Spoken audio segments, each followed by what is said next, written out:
Okay, hello everyone. So this is the third lecture. We are like 1 hour and a half. We will be in the middle of the lecture. So let's see where we are. So we have seen what is a quantum computer from a computer scientist perspective, which means how to simulate it. We have seen tensor networks, and we have seen the first algorithms to actually simulate quantum computer on tensor network. But we have not implemented it yet. I mean, some of you have started on some result, but that would be the job maybe for this afternoon or maybe tomorrow, depending on whom. On yesterday, I started to introduce how we can use SVD to actually get a low rank approximation of a matrix. And that's really the crux of tensor network. So now, from now on, everything we will do will involve at some point some truncation of low rank matrices, and it's really linked intimately to entanglement. And so essentially, it means that these techniques work very, very well for systems that are not too much entangled. Maybe actually before we leave this, so today I'm going to explain essentially all the remaining algorithms, all the remaining class of algorithm in the context of quantum computers. So we will see the DMRG, density matrix relational group. Be aware that the one you will see today is the DMRG for quantum circuit, which is not at all what people have in mind when they think about DMRG. When they think about DMRG, they have in mind something to find the ground state of a many-body system. So this we will maybe see today, if I'm fast enough. Anyway, it's almost the same algorithm. There are like 1 or 2 steps that change at the end, but all the DMRG algorithms, they are very, very similar in nature. So we will see that. And then we will have, I think, a complete tour of the classes of algorithms. And then we will leave that, and we will leave quantum computing to look at many body system a bit. So this transverse field model that I mentioned. I think I will have time to do it today. And tomorrow we will start with a completely different class of algorithms, so the tensor cross interpolation. And this is much less well known. So if you discuss with people that have known about this, all the beginnings, they yes, yeah, sure. Tensor cross interpolation is still a handful of people know about it. But I believe that it's an algorithm that is here to stay, and that's going to actually change a lot of things in the way we do inference. You will see by yourself. It's kind of amazing. It is on yes. Yeah. And then we will use that once we have TCI. We will have the tools we need to do partial differential equations. So that we will end with this at the very end.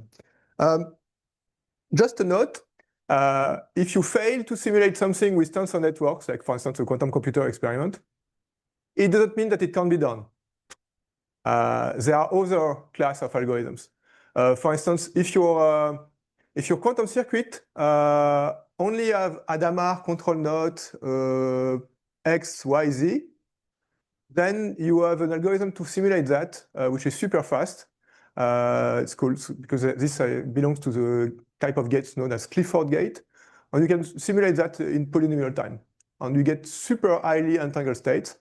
But since everyone stay on the XY axis, it's actually you can simulate it in polynomial time. And people do that a lot when, if you want to simulate quantum error correction, for instance, you need to simulate a lot of qubits, and it's a way to do that.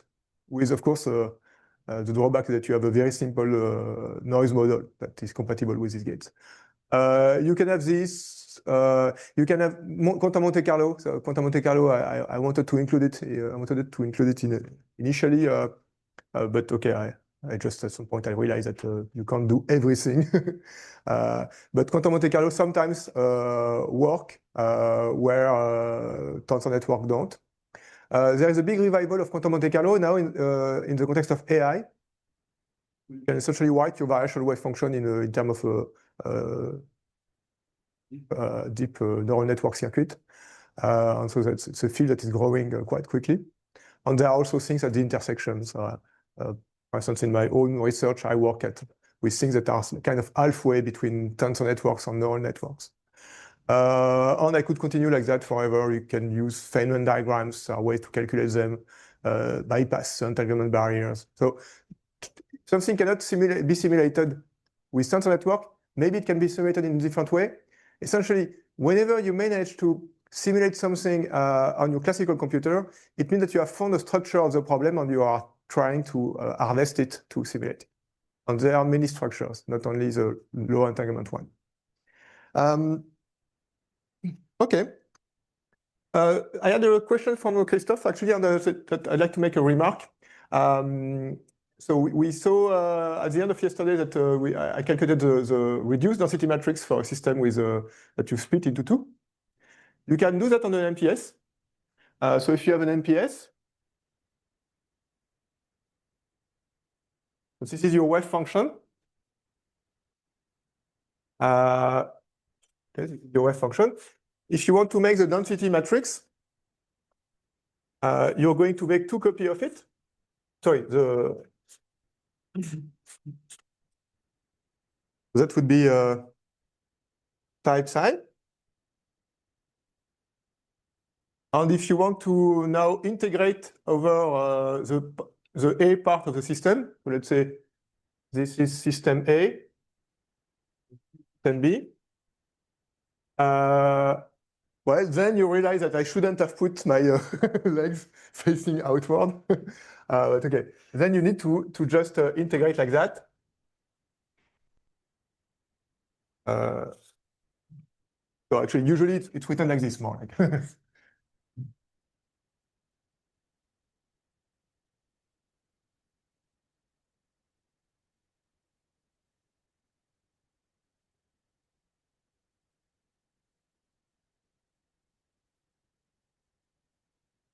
this, don't join, right? And you have seen already in several of the contractions that I've done that when you have something like that, you contract here, and then you continue until you get essentially something like that.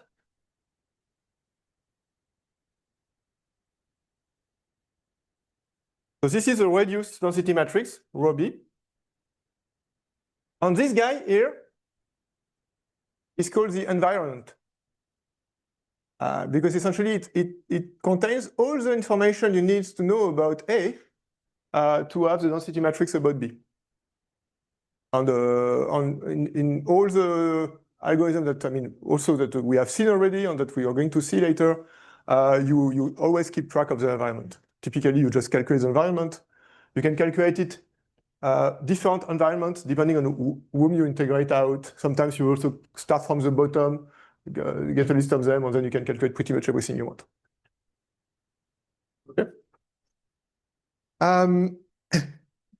Okay, so the first thing I need to, I mean, I need one more concept before we can actually revisit the MPS simulator and start to compress. And this concept is a concept of canonical form. So when you have an MPS psi,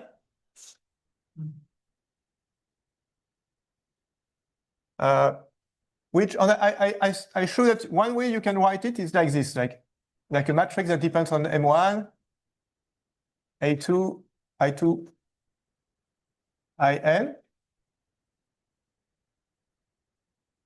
Right, this is just, I wrote this equation already. This is not unique. There are many MPS that correspond to the left-hand side. On this you can see very easily. For instance, I could insert here, like I take a matrix U minus 1, this is identity. And then I define M1 bar equal M1 U, M2 bar equal U minus 1 M2. One.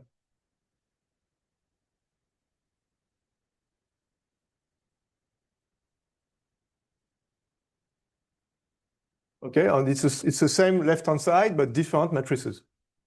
So you don't have a unique way to choose your matrix. Which means, and it's like when you do, it's called gauge freedom. In analogy with electromagnetism, where you also have different vector potentials that correspond to the same electric field or magnetic field, right? Also, on the same way as in electromagnetism, we actually typically choose a gauge, and we are going to choose a gauge depending on the problem. Some of them are more suitable than others. We can choose whenever we want. There are canonical gauges, canonical choice, and I'm going to introduce one of them now, and maybe a second one tomorrow, time allows.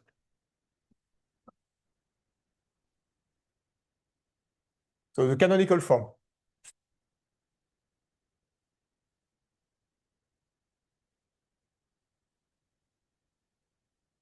I was going to answer a question that I had, I think the first day.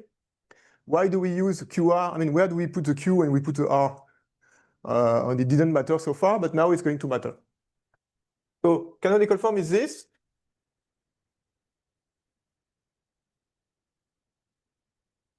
You start with an MPS, any form that you have, and you perform a QR.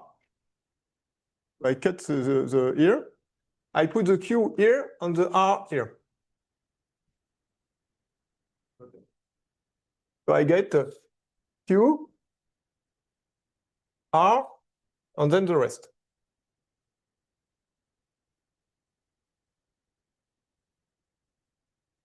One, two, three, four. Oh, sorry. Before we do that, we are going to decide on what is called the orthogonal center. So let's say we want this guy to be the center.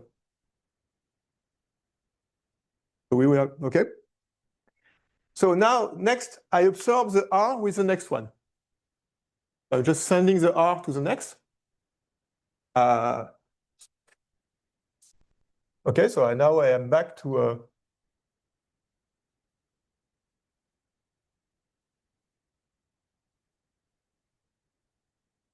something like this. And I do, again, now I cut this one. And look very carefully where I put the line. I cut like this. So I take the physical line and the virtual line on one side, and I put the Q here and the R here. And I get Q, another Q, the R, and the R, I absorb it in this star, star R.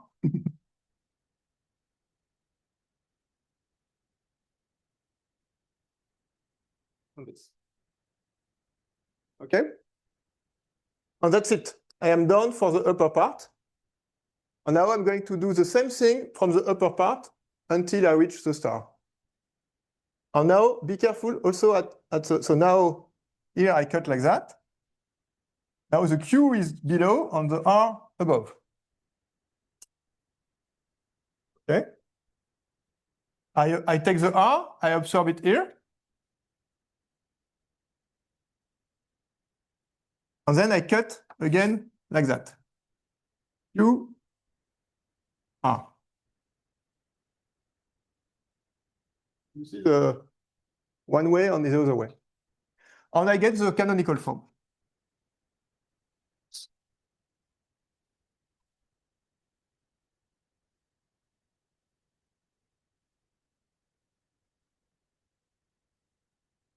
That's it. So pretty much whenever you have an MPS, you just don't think, you just put it in canonical form. If you don't know why, usually a bit later you will realize why. Okay? So it has a lot of nice things. First, you see, you send the R toward the center each time. And the R contain, and when you have a matrix and you put it in QR, Q is unitary. So and the R contains all the eigenvalues on the diagonal, right? The triangular matrix. So you're sending all the numbers that may be big or small, all to one place. And then maybe the big one will compensate this by a small one, or maybe you have too big, so it becomes very big, or too small, and then you can just ignore it. But at least you put all the information in one place. Very important to do that. When you have one, so on everything now is well normalized. You don't have like super giant numbers. Or everything is only thing that can be small or big is here.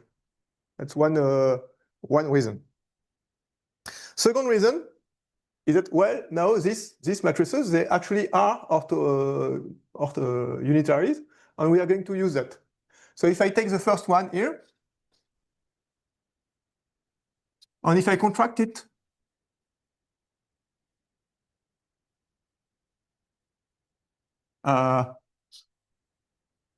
with itself but a mirror, well, it's a unitary matrix, so I just get identity. Okay. Now, if I take the second row, it corresponds to the first row. If I take the second row, I get Q. I contract it with Q star. Not like that. So I need to have also like this. Well, then since this is a unitary where these are the rows and these are the columns, this is also identity. And same for the bottom one. But in the reverse order.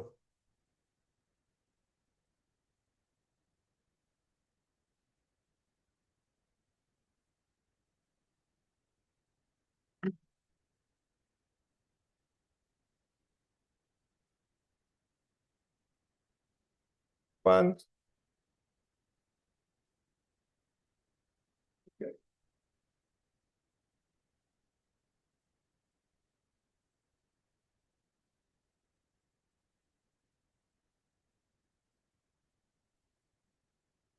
And oh, okay, actually, they would make good use of this. Oh, I erase it.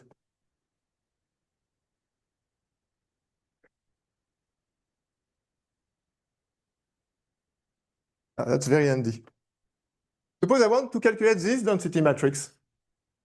And I have put my orthogonal center here.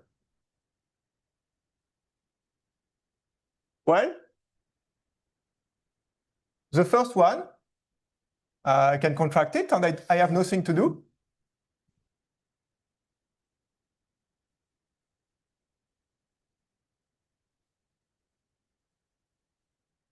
Two, three, four. 2, 3, 4.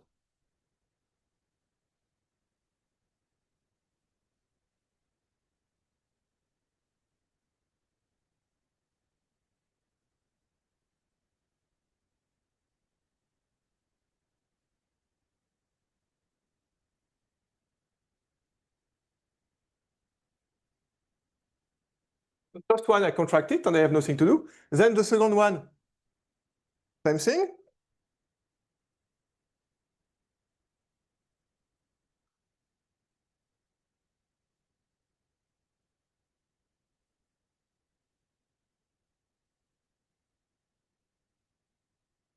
So it's equal to that. And then the next one, same thing. And same thing. That's it. Nothing to do. Remember also when we this algorithm for sampling NPS. For sampling, we needed also to calculate the environment. So if you put it in canonical form, you have actually nothing to do. Just have to take the matrix and that's it. Okay, so it's really very, very handy. You can just okay. Basically, what you're saying that once you trace out the bot, yeah, it corresponds to diagonalizing the bus. Yeah. Put the bus in an orthonormal basis, and therefore you just have you can trace it without doing anything.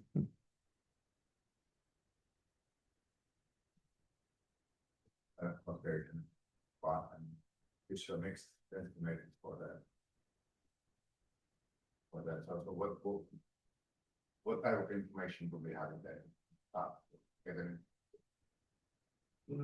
I get you. I mean, I just rotated things a bit, so it's I've really done nothing. I lost no information. Just so far. Yeah, that's I that point, but somehow I want to.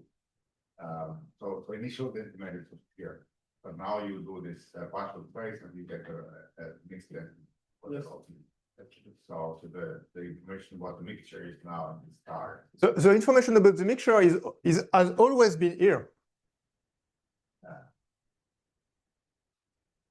So when I trace this out, if I don't do canonical form,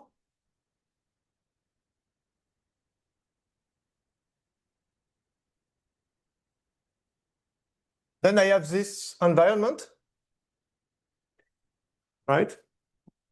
And now if I diagonalize this environment, I could just send the eigenvalue here, and that's it.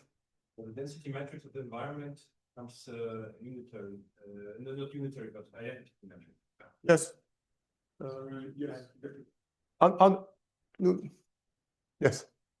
I mean, you have sent the singular values here, so they are somewhere. Huh? But so bottom line is that if you look at your MPS and you find that the bond dimension here at one link is 1, it means that this is a product of this with that. So the two separate, and then there is no entanglement between the two. You can trace out one without affecting the other, formulating the same thing. Before the orthogonal is in the middle. Is a numerical reason for doing this? That it's kind of more stable numerically. No. In practice, we put it there because of physical reasons, so to say, but above in the MPS. Yes. You put it also at the end, right? The center. Center. So the center, we are going to move it. We are going to move it a lot. So it's never at the same place.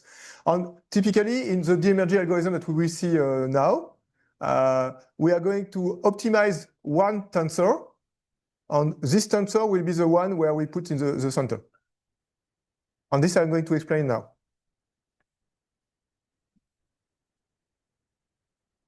Say before that all the information is contained in dark bound. No, not all information. You still have some information in all the matrices, but all the others, they are unitaries, which means that they are, the only eigenvalue that they are allowed to have is on the unit circle. So everything is well controlled, I would say. It's a well-behaved matrix, a unitary matrix. It cannot have, yeah. No, this is exact. This is exact at this stage. It was the last bit that I needed to start the compression. And this is what I'm going to do now. Before I do that, suppose that you want to calculate the norm. You want to calculate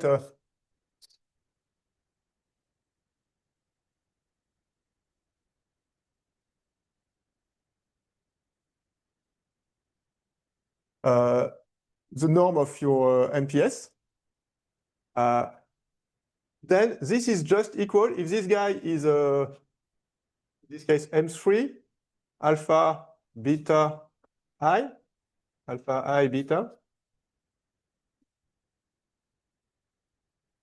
Then everything, so this is equal to the star, to that. Means that it is equal to sum over alpha I and beta of M alpha I beta square. Very efficient way to get the norm of your vector. So you have to work a bit because you have to do QR. If the matrix is chi by chi, QR costs you chi to the cube, but with a small prefactor. So QR is always preferable to SVD. It's typically 10 times faster. But then at the end, many of the calculations become trivial. Okay? And now we can compress.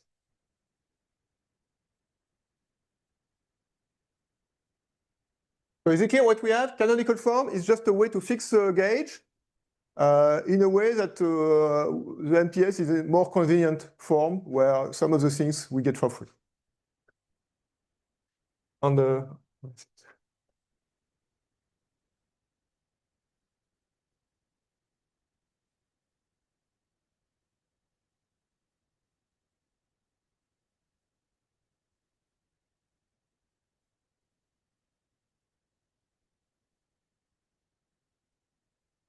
what I want to show now is that using the canonical form, and if we do the SVD of this star tensor,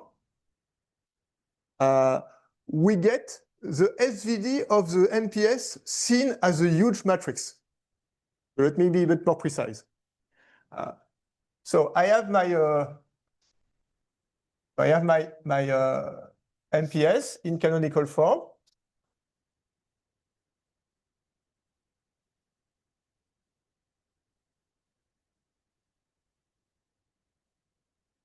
So sometimes you will see, if you read papers, people they want to indicate who are what is the direction, how it was cut. So sometimes you will see, for instance, this one written like this.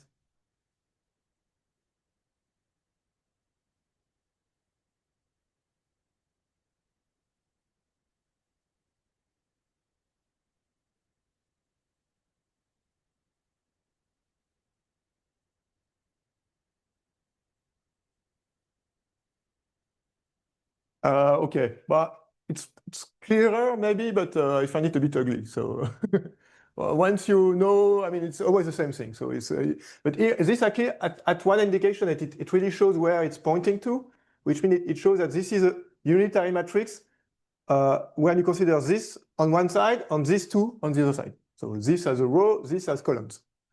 This as a row, these are columns. Okay. If you don't have this kind of notation, then you need to remember what you have done. Anyway, now we do a SVD of this guy. Okay. So it's lambda u d q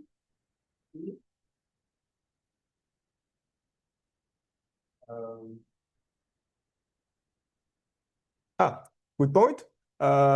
When I do SVD, I need to say whether I do it like that, for instance, or like this. So let's say I do it like that. If I do it like that, then the U gets the physical leg. U.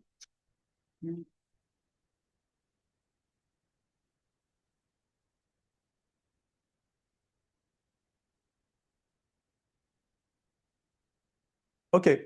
Now, if I see this MPS as a matrix where these are the rows, and those, no, sorry, those are the rows. Well, it doesn't matter. And those are the columns.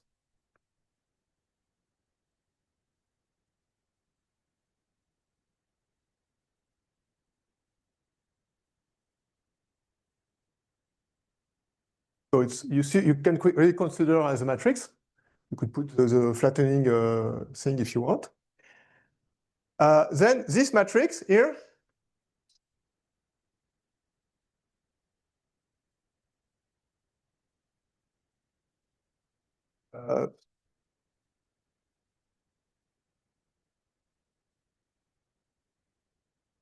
this is equal to that, same thing as before. So this matrix is actually unitary. So I could call it, I don't know, like big V, for instance. And this matrix, for the same reason, is some unitary here.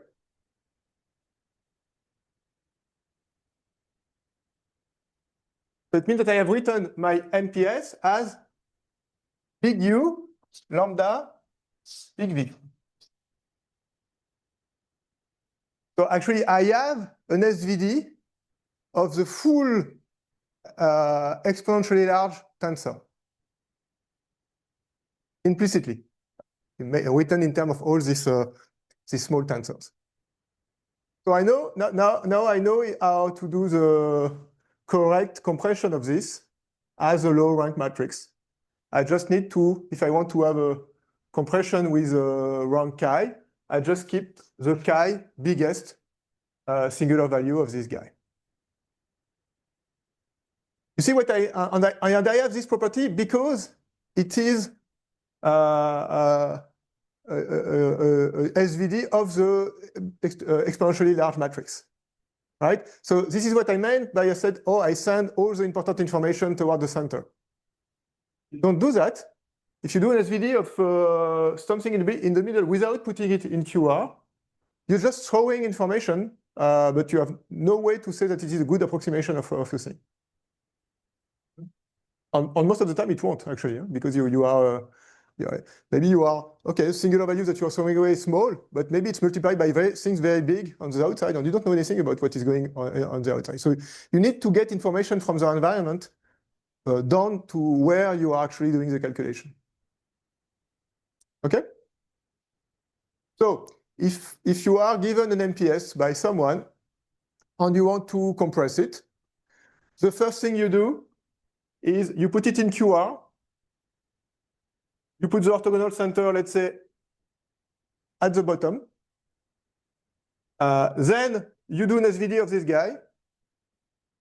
SVD actually can allow you to I said you need QR to put in orthogonal center, but SVD works also, because SVD is U lambda V.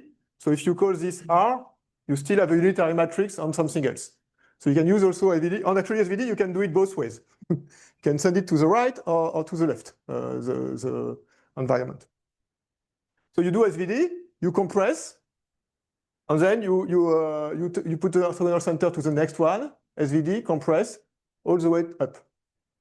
But first, you put it to canonical form with the center before compressing. If your MPS is not in canonical form, you don't want to compress anything. Okay? Good. One sizes they start to diminish once they start compressing. For that, during the QR step, they are the same. Sometimes, if you have exactly something of rank 3, QR, we actually you can get the bond dimension, which actually goes down without compressing. Okay. If it is exactly of rank 3, otherwise, if it is almost exactly, then you need to actually throw away the small singular values. Yep.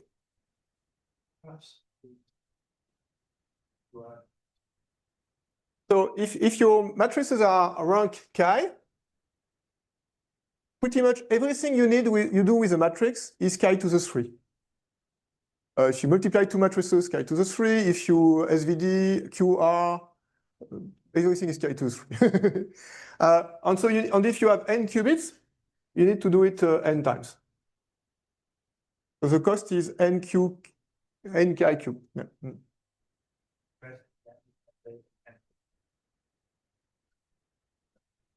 Or you compress, suppose you have a whole range, some characters is small, then cost is still n to the power 4. That's the fraction. N to the power 4? Every time chi is n. Oh, wait, no, that's the bond. Bond dimension. So wait. So it's a question I had this morning actually from Angel, like at breakfast. Like when I explained the MPS where it come from, I gave you the big vector, like the big state vector, and I said, okay, you could actually do a QR or an SVD of that, and then little by little you construct the MPS. This we do once in a lecture to explain why MPS exist. You never, ever do that in practice. Because as soon as you construct an exponentially large vector, you're doomed. That's it. You have paid an exponentially large price, right? So you don't want ever to have if chi is of order 2 to the power n over 2, no point of using MPS, right? So when we write the emulator, maybe later this afternoon, you always initiate your MPS. Actually, it will be a rank 1 MPS, so chi equal 1, because it's a product state, the initial state of the quantum computer. And you never, ever form the full state vector. Except maybe to check that your program is correct for 10 qubits once, you know. But that's the entire point of all this technology, is that you have these super large matrices or vectors, but you represent them in terms of a network of tensors, and you only work by updating the small tensors one after the other, never ever contracting the full thing. Okay? Good. So now we can, yes, exactly. We have everything we have everything we need. Now I can actually revisit the MPS emulator that we had. But now we are going to compress. It's a good thing because then you will have seen one more time, so that when you implement it, it will be a bit clearer.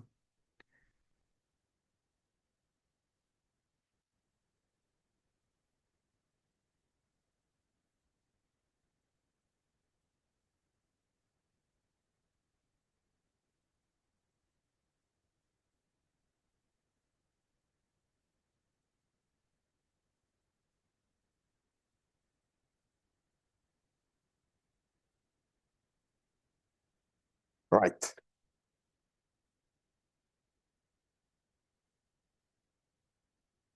Okay, so once again, now we have a quantum computer. We want to simulate it with MPS. So one, we have, let's say we start with everybody in 0, 0, 0, 0. Okay? So first thing we will do is we will create a list of tensors. The MPS is a list of 3-lex tensors. And initially, so all these tensors will be the same. So they like M, alpha, I, beta. Initially, they are just rank of that going to be 1. Rank of that is going to be 1. And so this is, so essentially I have M0, 0, 0 equal 1, and M0, 1, 0 equals 0. And you're going to, so your MPS is essentially M1, M2, N minus 1. No, N. A list of these tensors initiated that way. Actually, also the assignment for later today, for some of you. Okay, then I have my MPS.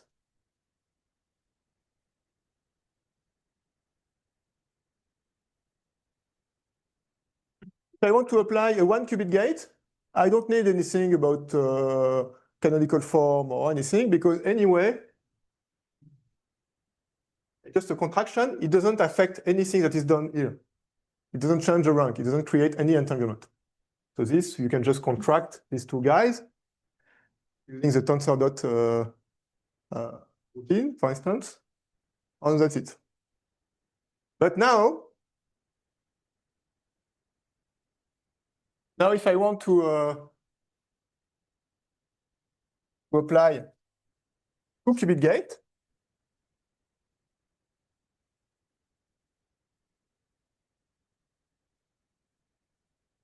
and I want to compress the state, I'm going to put the center on one of these two. It doesn't matter which one.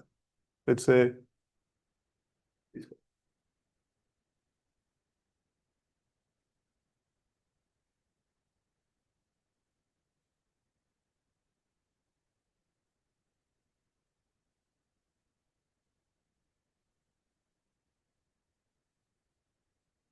I contract these two guys. Then I contract these two guys. Okay.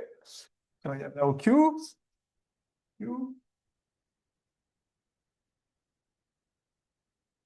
But the order in which you do things in the middle, it doesn't really matter. You could also contract these two guys first, then this one, then this one.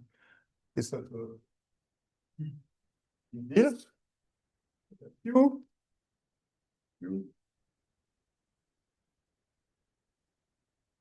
Then I contract this.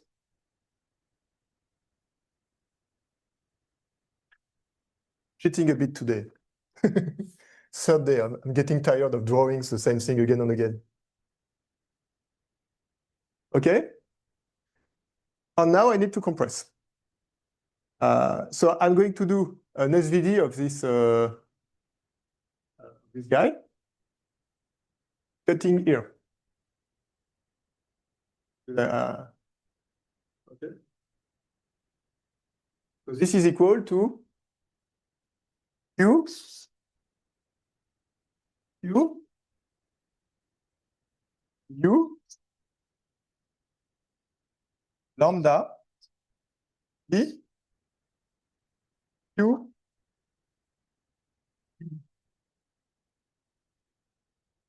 again, it's a nice form, which is, you can really see this as a rows, columns. So I am allowed to compress this if I want. Okay, so then you keep only, so the chi biggest, on that it you get your compression. If you don't compress, it's still correct, but you may have something that increase in time. So there are two ways to control the compression. Either you can say, okay, I want to keep 5 singular values because you are really focused on your CPU times, like you want to control the cost of the simulation. Or maybe we do another simulation with 10 and another with 20 to see how things work. Or you can say, no, I only keep, remember that sum over the singular values alpha of lambda alpha square equal to 1. That's the norm of your vector. Just due to the fact that the vector has to be normalized all the time. So you can also say that, okay, you just keep this up to chi. But you say that the error that you make has to be smaller than epsilon. So then you control it with a tolerance. Say, okay, I just, whatever, the integral of what I'm throwing away must be smaller than 10 to the minus 10, for instance. 10 to the minus 10 is a good default choice. And then sometimes the bond dimension will be a bit bigger, a bit smaller. It may adjust. And, okay. Right. And the good thing is that this is my exact state that I want. Let me call it psi prime. So let's say I started from psi n. I did my gate. I should have gotten this, but instead I got psi n plus 1, which is this truncated. So if I'm interested in the fidelity of my truncation, so which is psi prime psi n plus 1, this is actually the scalar product of this with the truncated one.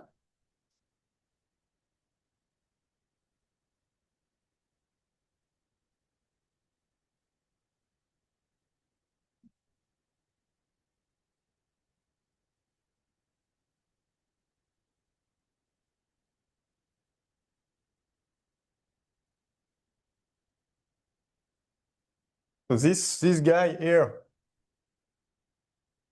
is equal to that,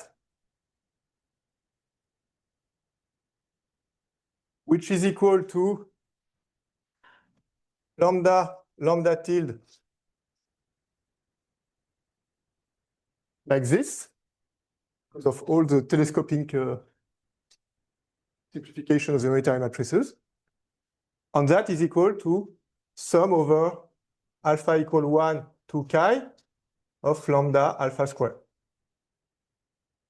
Right? So what I keep is my fidelity calculation. And directly relates the truncation to the actual fidelity. Okay? So now,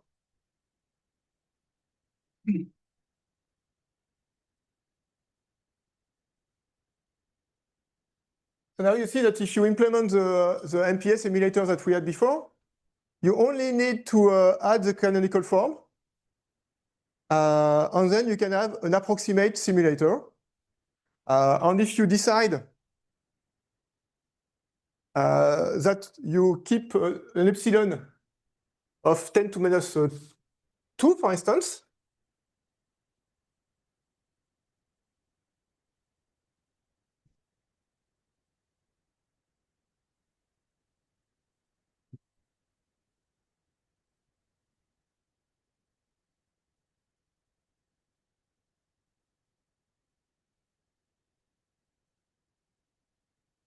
So I have this f here, actually.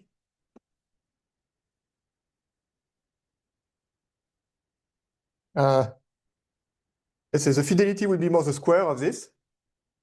And it will be like a f n plus 1. Fidelity out of this step.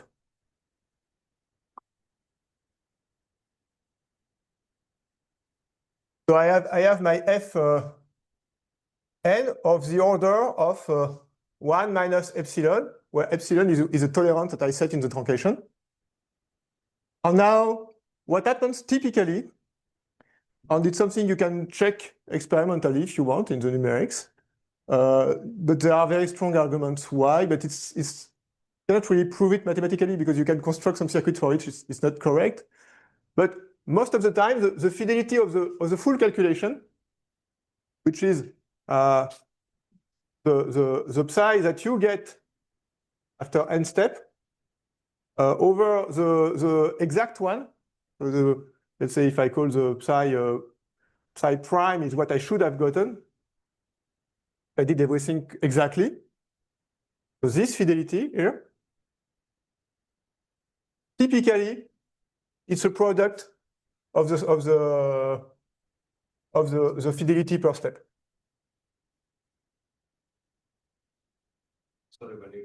So then I should not use the same letter. Alpha equal 1 to n.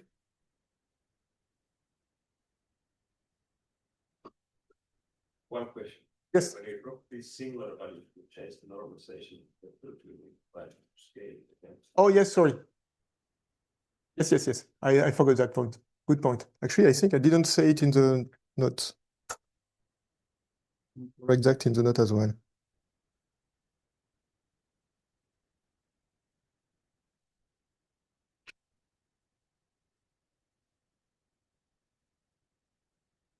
So for those who didn't hear the question, you need to renormalize your state. So to make sure that the norm is still 1. You would truncate, but you still want something normalized. The standard norm how to normalize ones make those ways where I have the majors and not the bases. Where do I do it from? So you in this lambda, you just make sure that the sum is 1. Actually, do you need to do that? You could also not do it, and then you would get an error that you would actually observe in the normalization. Anyway, you are losing information. I'm not sure which probably I would normalize, but yes.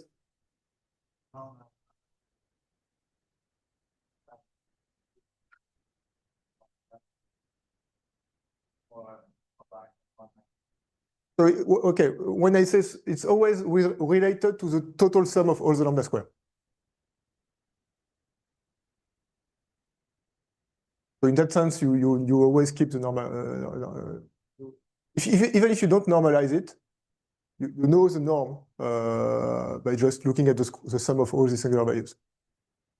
Matter of choice. But I should probably add a line in the notes too.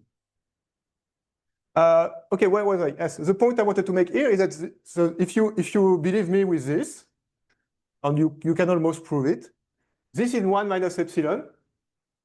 It's 1 minus epsilon to the power of the number of gates, which is essentially exponential minus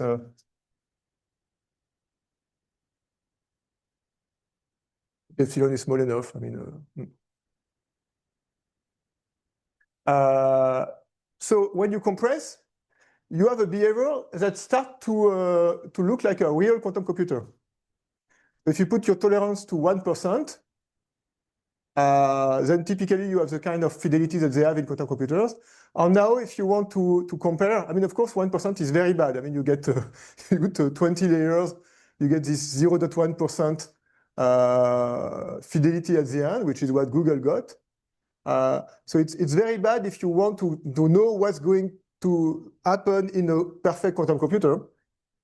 But if you want to make resource estimate to see, okay, where are we going to see a real quantum advantage, for instance, it's actually very useful because it tells you like, okay, at this level of fidelity, I can still simulate my my quantum computer. So now you are on par with what you actually have in quantum computing. So when you compare simulations, you should not compare something which is correct with 15 digits with something that doesn't even have 1 digit. Well, that's the only thing I'm saying. Okay? You can play, yes? No. You get an error, but this error is not similar to the physical errors that you will get in quantum computers. So if you want to really emulate noise, you have to do something else. One easy way to emulate noise, so there are, first, there are various kind of noise. Look at so if you want to be close to the physics, you you need to know essentially what kind of system you have in mind. But for instance, one kind of noise is coherent errors. Like, I mean, you have a two-level system, it's processing, and you are doing your gate, but you are a bit too late when you start to apply the gate, so it has processed a little bit more than you expected, for instance. So this is going to be a small, so that corresponds to applying a rotation, small angle epsilon around the z-axis. That would be z times epsilon over 2, which is essentially 1 exponential minus epsilon here, 0, 0. So, for instance, you can apply a gate like that after each layer, and that would give you this, and with epsilon, a random number between, that would be a coherent noise. If you want to really mimic decoherence, then what you have to do is to have some of your qubits, which are the actual qubit of your quantum computers, and some that are the environment.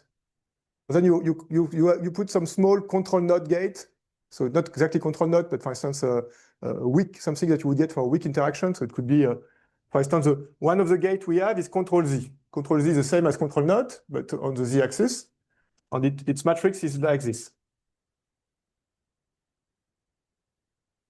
Now the corresponding error would be, instead of -1, just exponential minus I epsilon. Tiny bit of entanglement, but now between your qubit, so it could be between two of your qubits, because you don't control the coupling that well, or it could be between your qubit and an ancillary qubit that is not part of your qubit, but is actually the two-level system nearby. So, for instance, very nice experiments by Johann Popp. He had weird data, and eventually he understood that he had a TLS, a two-level system somewhere close to his transmon, that was actually an extra qubit, super coherent, and without knowing, he was actually untangling it and then getting the result back, and it took a while to actually understand what was going on. But you always have this kind of thing at a weak level. Question is how big. So you can do that. And if you really want to have a big system, then you need to, if you do that, the problem is that you need to almost double the number of qubits, qubits on the environment. You can also use Lindblad equation, which is a way to mimic the noise. The problem with Lindblad is that it's Markovian, which means that there is no memory in the environment. And it's nice for quantum computers, but real noise are not Markovian. And actually, when the environment has memory, it is when it starts to be very nasty. So if you look at the theory of quantum error correction, for instance, you realize that the errors that are considered are almost always what are called are Markovian errors. All the errors that have memory in time or space, they are called correlated errors in the theory of quantum error correction. And there is a handful of papers of them. maybe 10 papers in total, like 6,000 in total, maybe 50 on 30 on correlated errors. For two reasons. Why is that? Because it's hard to know exactly what to put in your theory. But the real reason is that as soon as you put that, you are in trouble with quantum correction doesn't work anymore on people. Okay, so that's it. We have so this algorithm now with compression. It's called TEBD. But TEBD is more for the Hamiltonian version. But the Hamiltonian version is almost exactly the same. You will see it will take me like 15 minutes to 10 minutes to do the Hamiltonian version. It's almost exactly the same. Time, evolution, bond decimation. All these names came before we started to realize that this could be put in the framework of some networks, so they have weird names. But TEBD is okay, essentially what we have seen. The first algorithm with a name. Okay, and yes, that's it. So now we can start with DMRG. Where I'm doing with time. Okay, still have half an hour before the break.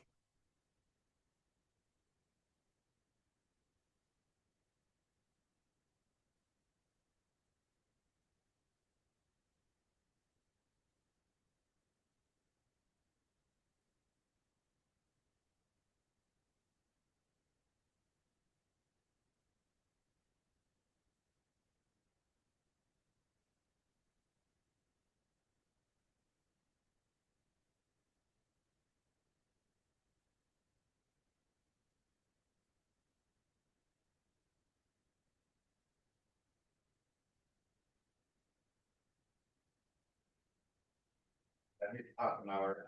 I'm not sure if it was already discussed, but can you help me? The discussion about the Boston price prudential metrics. I realized that actually what you consider is a system where only one of the qubits couples the environment. Right? No, I mean Doesn't matter. no. Yes and no. So if you want, Qubit of course couples the other. exactly. But So now. it's true that there is only a link like that, and there is no direct link like this. Yes. But for instance, you could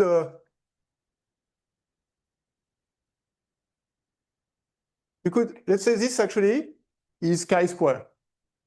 Chi-square, I could actually degroup this into two guys of chi. And then maybe this one has a direct link like this. Like I did when I did remember this this thing I did for the apply the MPO for so you can have as much information that goes from here to here, but you have to go through this guy. So you are using part of the pipeline to transmit information. You can really think about this virtual bond about like pipes with wires, and you are using this to actually send information from one part of the system to the other. And so if you have a unique bond like this, then it's true that to send something here, you need to go through that, and that takes some of the bandwidth. And it would have been better to have a direct link. So for instance, for 2D systems, you have a 2D system, let's say a system like this. The NPS way of doing that would be to use a snake. That would be my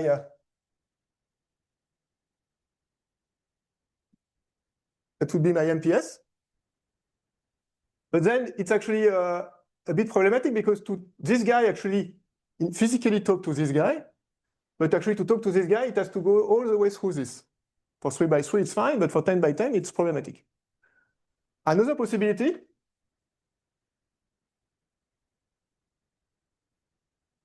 would have been to use this network.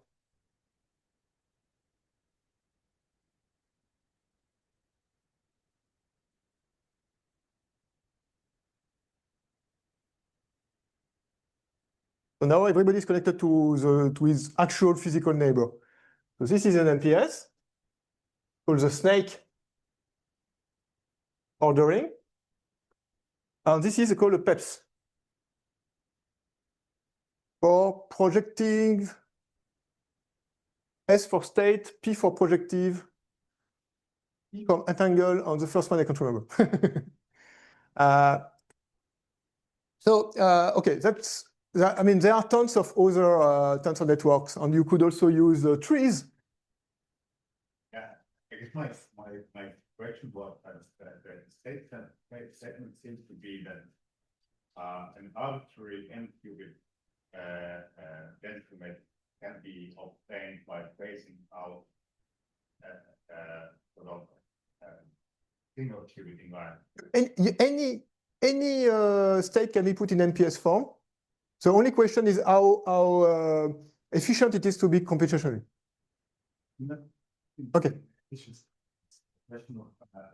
I want to have an arbitrary density matrix on an n-qubit. Arbitrary. Okay. And is the statement so that you can get it by considering arbitrary single qubit state coupled to that system and then tracing out that? Yes. You can always you can get any density. Yes, if you have a density matrix, you could write it like this, for instance. Density matrix. You can always purify it. And purify it, in my case, means cutting into two like this. So then I have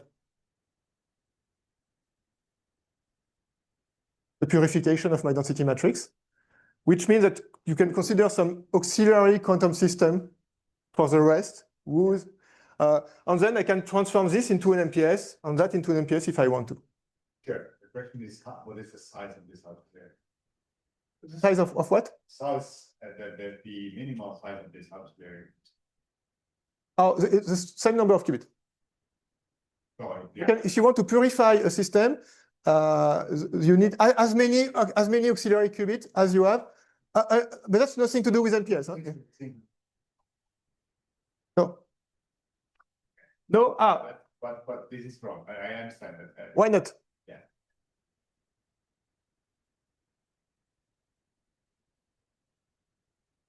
Yeah. Let's say this is my system, and this will be my auxiliary one. Yeah. And you want to trace out that. Yeah. The rank here is at most 2.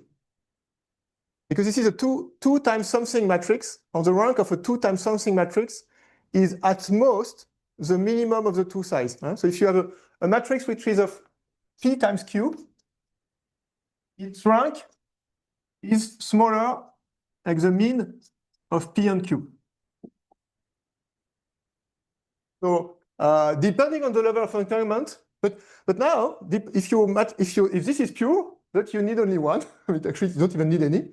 If this is a rank 2 MPS, then you can actually, I mean, if it is you have only 2 values in your density matrix, and you need only 1 qubit, and so on. But okay, so n is the largest number of qubits that you need for purification, and then you need 0 if it is a pure state, and so on and so forth.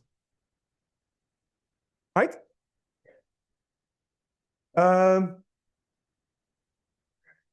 No, I think it's nice. It gives some context to the. And so there are people that spend their entire careers looking at this guy, for instance. The truth is, NPS is really the one that really works very well. It's so simple. Everything is in chi to the power cube. You can increase the bond dimension to very, very large numbers and so on. PEPs, I mean, they have some very interesting results in PEPs, with PEPs in 2D, but it's very hard. So it's very hard. You need to use all kind of tricks of approximations, and it's really like I mean, there are a handful of people that knows how to deal with PEPs on the planet, and it's super intensive in terms of computational resources. But I mean, and anyway, to learn PEPs, you first need to learn MPS. There is one class of tensor network which is actually as easy as MPS. These are the trees. If you have an MPS that looks like that, for instance, sorry, tensor networks that looks like this. So no loops. Then you can, if you look at them in the eye for 10 minutes, you will see that everything I said, canonical form, all this TBD, all these things, apply to trees as well. This is an easy generalization, and it already gives quite a lot of nice things. But okay, the plan of this lecture is not to touch anything but MPS and PO.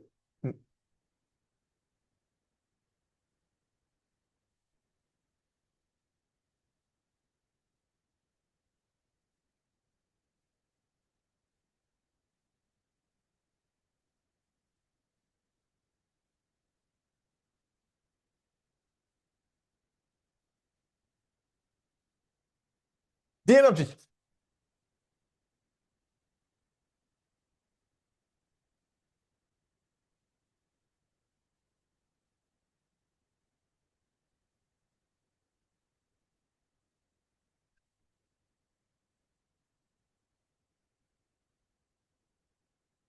So it's also, so we have an MPS. We apply a gate. One. So if we use TBD, then we are going to compress. Okay. But let's say I don't do anything so far. I just apply other gates.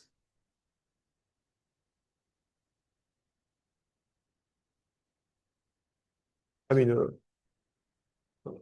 up here. A small circuit, not too deep, but a small circuit. Because maybe I'm going to, I have a gate here, I'm going to truncate, but maybe the next gate is actually removing the entanglement that I built in the first gate.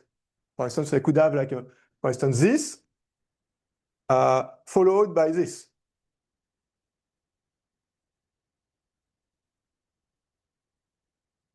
Which is identity, right? Control node square to 1.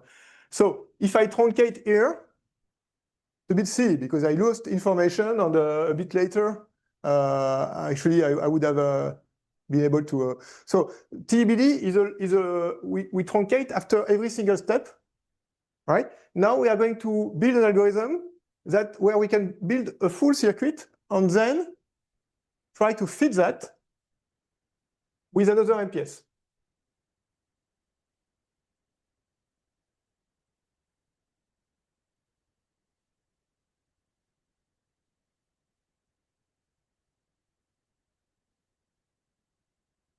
So that's the energy. We have something, and we want to find the best MPS that matches that globally.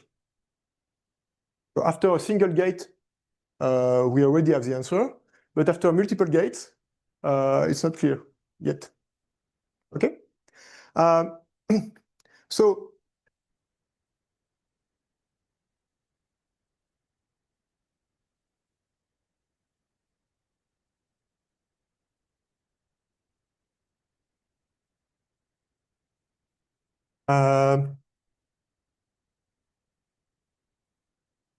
So this guy I call psi prime. This guy I call psi. Maybe psi n or whatever. And actually, this is the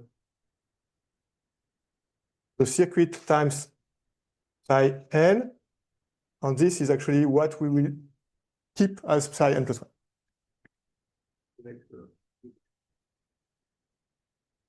And so, okay. So once again, this is the energy, the density matrix renormalization group. The name also has nothing to do with tensor network. It comes from, it was initially an extension of the NRG, so numerical renormalization group of Wilson. That's really, NRG, you should know, it's really how quantum field theory, modern quantum field theory arrived. DMRG was initially an idea to solve some problems with energy. But the version I'm discussing now is for quantum circuit. But you will see that once you have understood this one, you need to modify a few things and you get the global picture. So all DMRG, they always work in the same way. We are going to start with a state here. Let's say random. Each of these guys is random, for instance. And then we are going to sweep through the tensors one by one. Let's say I'm considering this one. Each time we sweep, we make sure we bring as much information as we can on the guy that we are considering by moving the orthogonal center to the guy that we are going to optimize. And then we are going to optimize this one. So with respect to what? In this case, we are going to maximize psi prime, psi n plus 1. Square. So we want to find psi n plus 1 that maximize the overlap between the states that we should have. Okay? And we are not going to perform, and we are going to perform this optimization tensor by tensor. So each time all the tensors are fixed, except the one I am optimizing on. When it is optimized, I move to the next one, move the orthogonal center, optimize this one, go down, and then up, and down, a few sweeps, let's say 5, 6, and usually you see that nothing moves anymore. Your DMRG has converged. Okay? That's DMRG. So the only thing I need to explain now is how to calculate the optimum guy here, supposing that all the others are fixed. Okay? Well,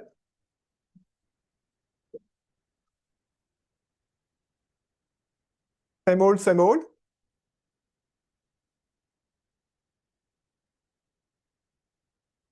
Now you should start to get bored. Like I'm making the same drawings over and over with very few variations between each of them.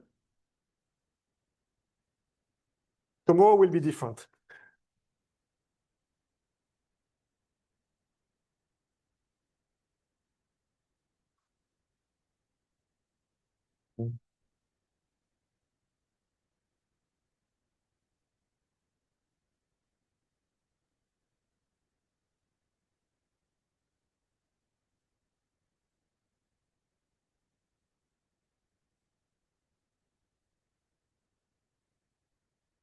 So I need to calculate this f. And it's a scalar product, so let me just calculate not f, but let's say square root of f, just a scalar product, right? And it's just the initial state I had. My gate. And maybe I'm not going to use exactly the same gate, sorry.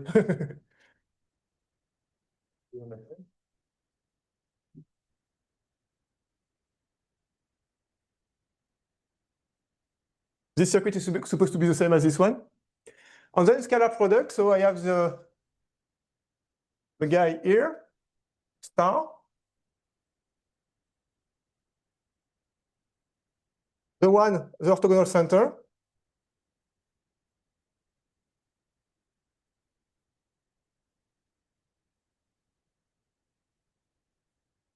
This is a number. It's my overlap. Now let's write this overlap in terms of this guy. So this guy is, let's say this is alpha, beta, I. Let's call it M, I. No, actually, yes. Alpha, beta. No. Alpha, I, beta. The one I can contract the whole thing, right? So typically, again, you start from the top, you just proceed all the way to the one here, then you start from the bottom, and then you do whatever you think is best to get the whole thing. And you will find that this is equal to T alpha I beta M alpha I beta star. It's linear in this guy. On the T, okay, I'm going to do something nasty here. I give you 30 seconds to copy this.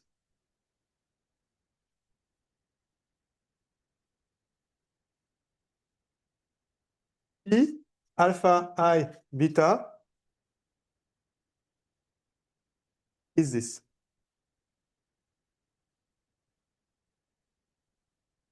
You do the overlap, you make a hole, just remove the tensor. This is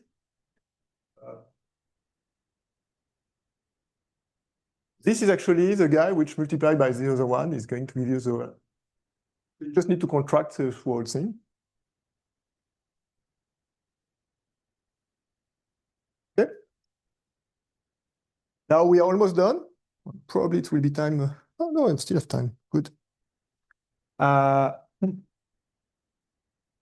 Okay, so now I want to maximize F.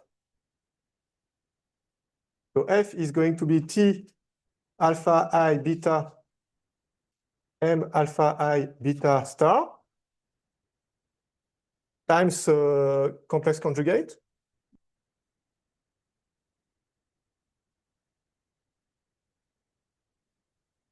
But there is one small thing I need to take into account.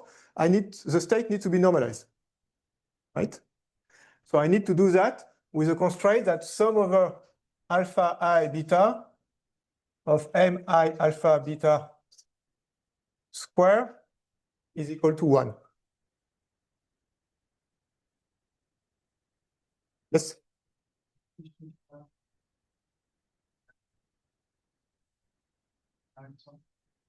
Oh, no, sorry, that's mistake.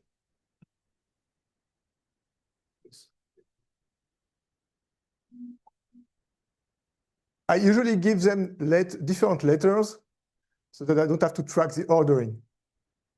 So for instance, Greek letters for bond indices and Latin letter for physical index. Does everyone in the room knows how to use Lagrange multipliers to minimize a function with a constraint? Raise your hand if you don't know. I mean, very quickly, but if you haven't seen that before, it's something you must have in your toolbox. So you have a function C of, let's say, x1, xd, so in some complicated space. You want to maximize it or minimize it, but you don't want to do it in the full space. You want to do it on a manifold. For instance, so you have some equation like f of x1 xd equals 0. For instance, so this could be you are maximizing on an ellipsoid. For instance, you have this equation.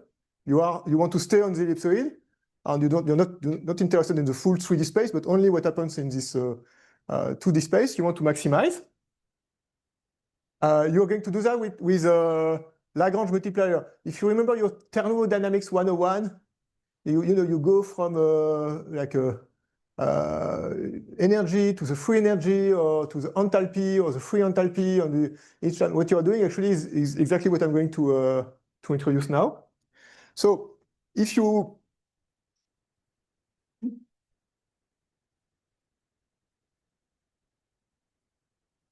had no constraint, you would just look at the gradient equal to 0.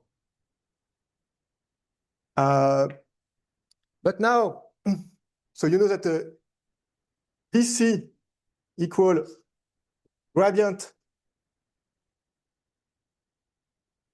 with a small variation. But now you know that the small variation, they must be in such a way that df, which is df dxi equals 0. You stay on the manifold. That means that this guy, which now I'm going to write gradient of f, is perpendicular to dx. So you have your manifold, the gradient of f, so you always stay there. So now the new equation is not gradient of c equals 0, but gradient of c parallel to the gradient of f. Okay? Which is something like gradient of c equal gradient of f. Bottom line, you introduce this lambda, it's called your Lagrange multiplier, and we are going to minimize c minus lambda f. Okay? Very simple, very, very powerful. And now I have screwed up my board entirely. Doesn't matter. So I'm almost done.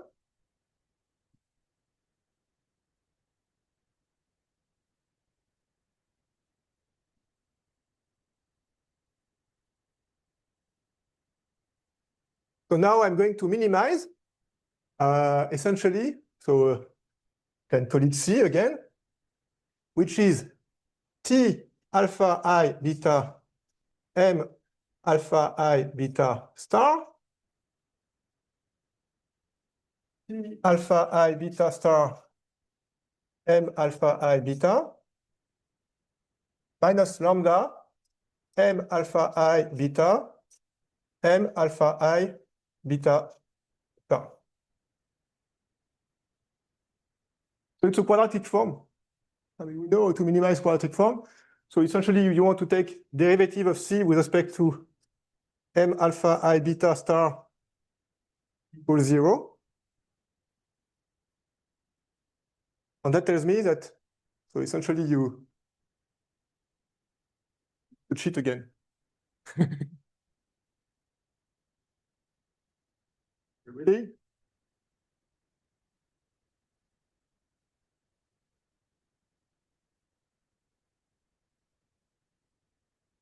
So this is just a number. It's just a number. So it means that M alpha I beta is essentially whatever some number times T alpha I beta. So I did the whole, I contracted everything, and my optimum M is actually the contracted thing. Okay? As easy as it gets. Because I put it in canonical form. So I have the constraint of the normalization is sum over M squared equal 1. If not, I would have had all kind of environment and it would have been I mean, you can also do it without that, but it's much more complex. Okay? Now, I need to calculate this alpha. So that's very simple. So let me call small f sum of alpha I beta T alpha I beta. There's a problem with your quantifier. Well, I mean, but now you actually had an equation where something is equal to something times M squared minus something else times M squared. The minimum is actually that this M is here, which is unphysical, I understand, but there is something wrong with the algebra. Let's see. Your Lagrange multiplier different. Oh, it's probably squared, yes. It should not be M squared.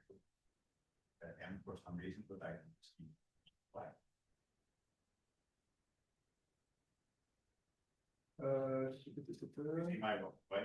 I see your point. Properly, yes, you're right. Properly, what I should have done is this minus 1 squared. I want to push the constraint to be. It would be a homogeneous. Yeah. I need to check the notes. I know that the one are, yeah. Or they- Yeah, probably. But the result is correct. Yeah. Nobody else.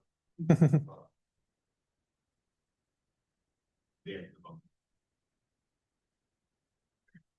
There's a lot of things to digest, huh? Okay. Where was I? Okay. So now if I calculate this number, and I know that the sum of m alpha I beta square is going to be to 1. I just so I need alpha equal 1 over square root of f.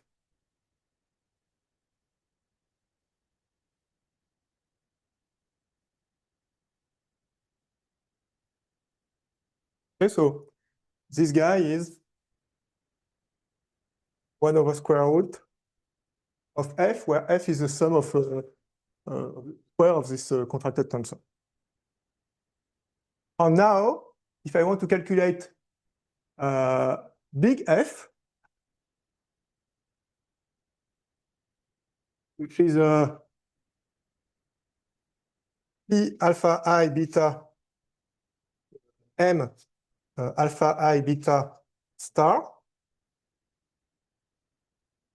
squared, really the fidelity, then this is actually 1 over square root of f times f, the whole thing squared.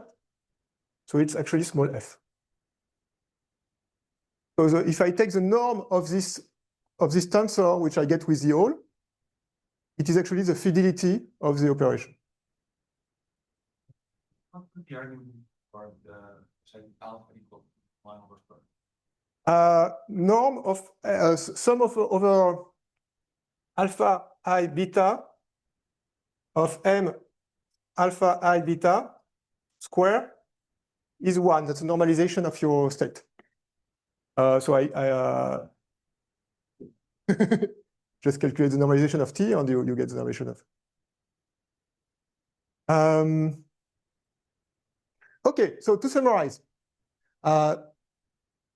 we sweep over the different tensors. Each time we put the canonical center, orthogonal center there by putting some QR. Then we contract everything but the tensor we want to optimize. And that's it.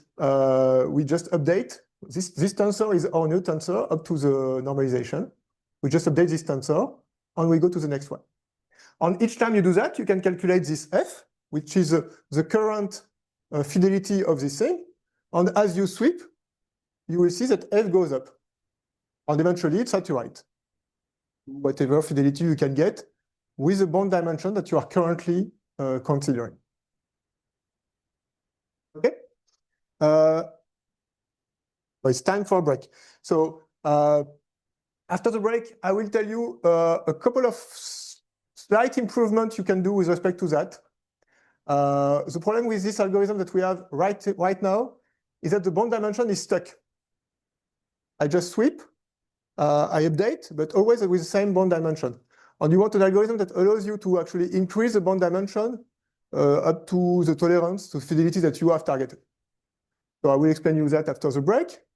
And then we can leave quantum computing. We can start to do some many-body physics a little bit. Okay. So we reconvene in 15 minutes. Again? Time? Yes. So to summarize the DMRG, you first initialize your MPS. So far, we have two options. First option is that we do a TBD. So we already have a good starting point.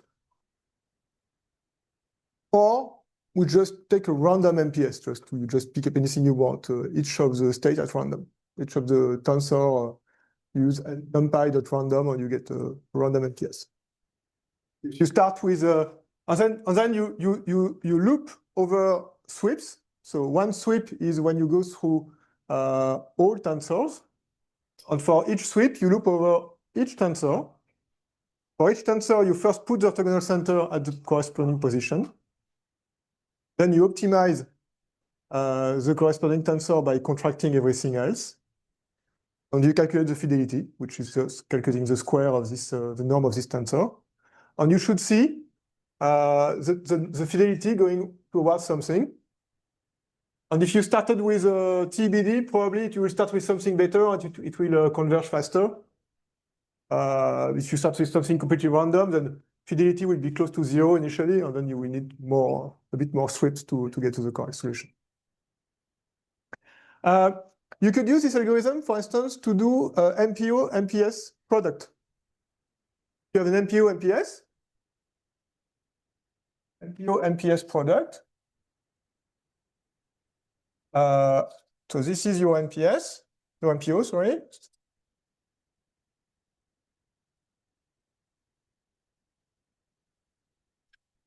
This is your MPS. What you want is find the best approximation of that.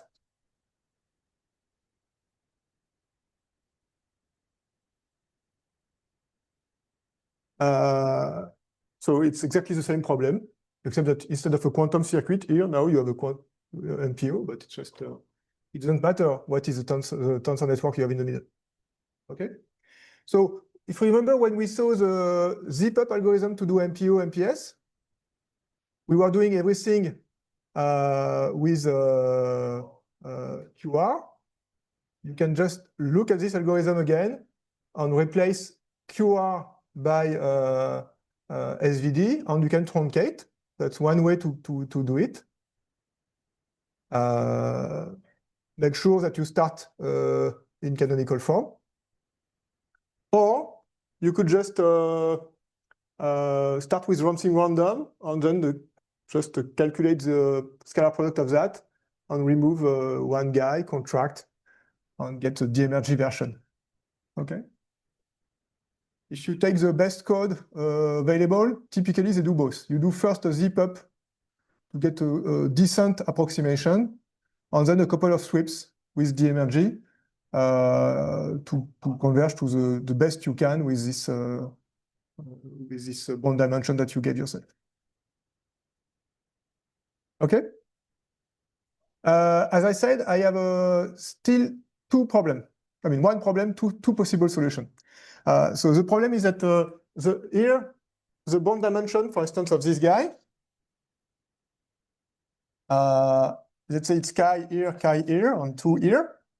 When I compute the T tensors, so I get this, and I make a hole here, but the dimension of these legs are the same. They are this still chi, and 2. So there is no way I can make my bond dimension grow. Okay?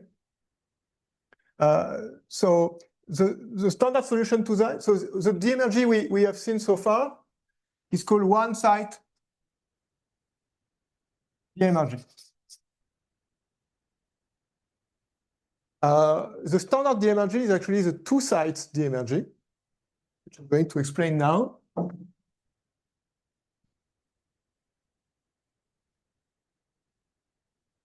Two sides.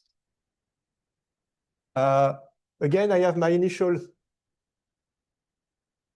MPS, some sort of quantum circuit. Getting easier by the hour. And then I want to optimize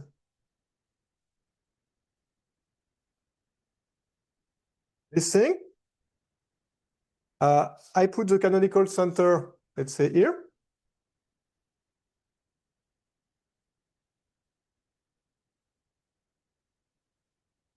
So in two sides, what we do is we contract these two guys. We contract these two guys, so now we have something which is not an MPS, but something like that. So I have this state.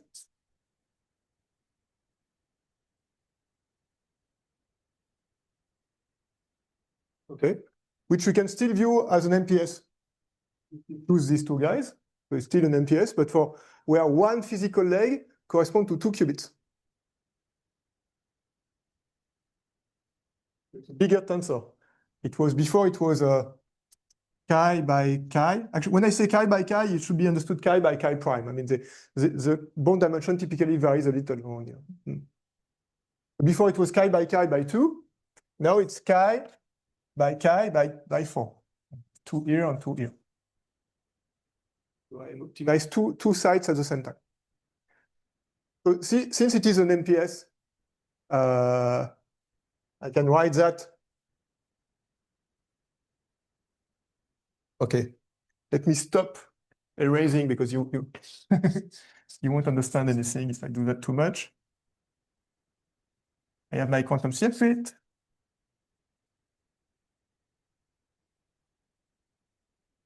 I have these guys. I have 2 here. This is a canonical form, so these guys are unitary matrices. So if I want, I can just consider this as flattened. And then I can apply the exact same algorithm as before. So the optimum guy up to the normalization is equal to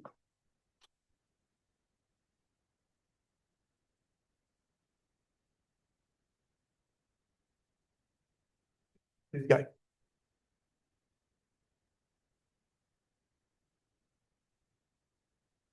Two sites is actually the standard. Some people tried 3 sites. It doesn't bring much. But 2 sites is a... So I have this, I have the optimum one. Then this guy, I do an SVD.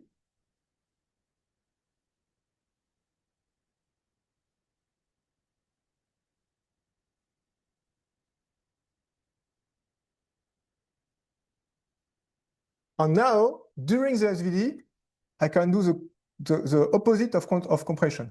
I can allow, now this guy can actually have at most chi times 2, so 2 chi singular values. So I can allow the bond dimension to increase now.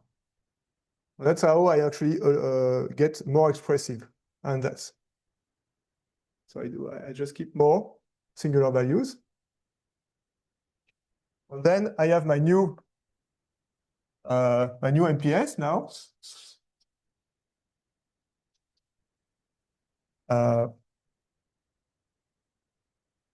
This is lambda.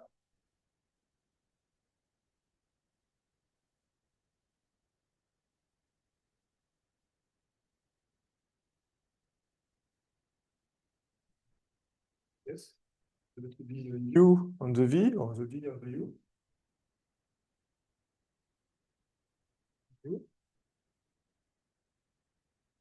Now, if I'm going up, so let's say, so I was optimizing these 2 guys.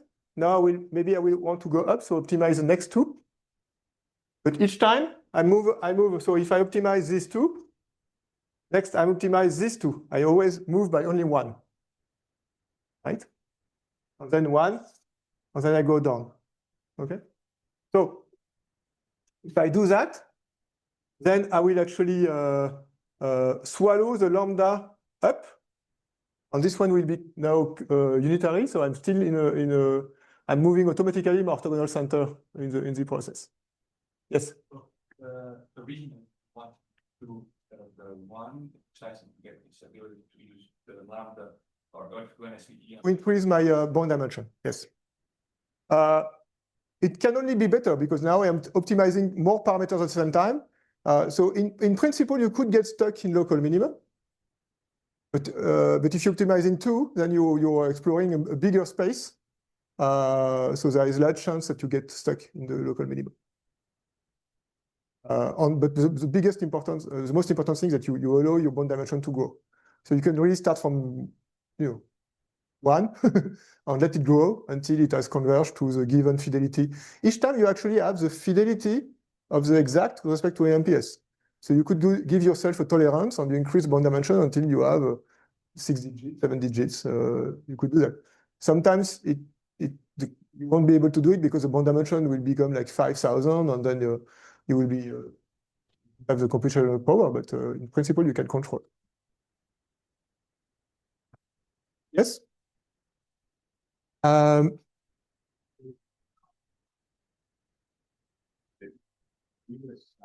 way approximate quantum data you kind of get information of each step, whereas in the energy you with after few steps. After few steps. How do you define it? Up to you. The deeper your circuit, the harder it will be to contract it. So there is an optimum in terms of computational.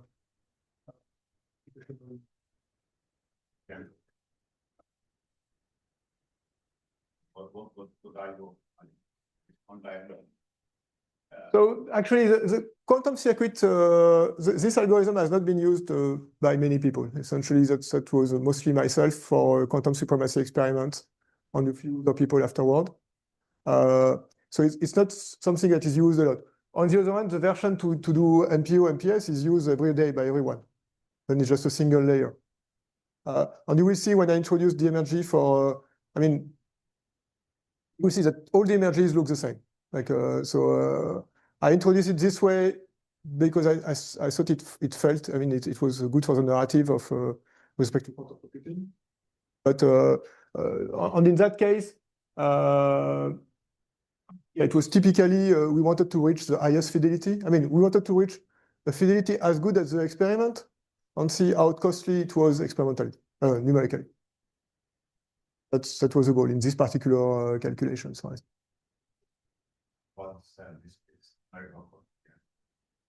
it depends a lot on the circuit. So if you take the quantum supremacy experiment of 2019, we could get 1 amplitude on a laptop with the same fidelity as they had. And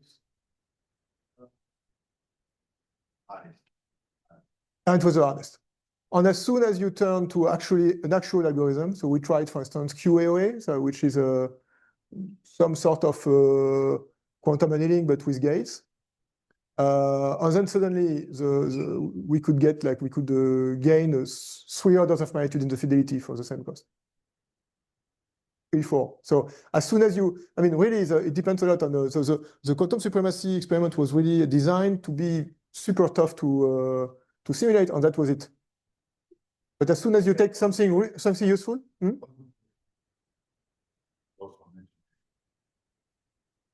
quantum Fourier transform is trivial. It's around 10 MPO.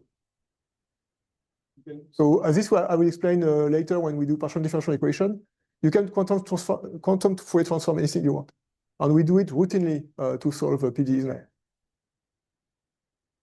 now. No, because the first part of the Shor algorithm actually generates a lot of entanglement. The second part of the quantum Fourier transform is very easy. The first part is, but there is a guy, Montaguero, now that in Italy, like in Trieste, he claims that he can do Shor in polynomial time. The guy is a reasonable guy. I mean, but I didn't check the calculations. But it might very well be that there is no reason to believe that RSA, I mean, factoring is actually hard. It does not belong to any of the complexity class where we know a lot of things and we believe it's really hard. It's alone in its class. It's just that we don't know of any good algorithm for factorizing numbers, but there is no, the theory was very weak. Okay, it's fine now anyway. Any computer which has been updated in the last 2 years now is post RSA. So even if someone builds a quantum computer, you're fine. You can still go on your bank account. Post-quantum, as they say. Not really post-quantum because we never had the quantum, but it's resilient. So factoring was really is a single in this class. There was 3 algorithms in the same class, 2 left to P, so two left.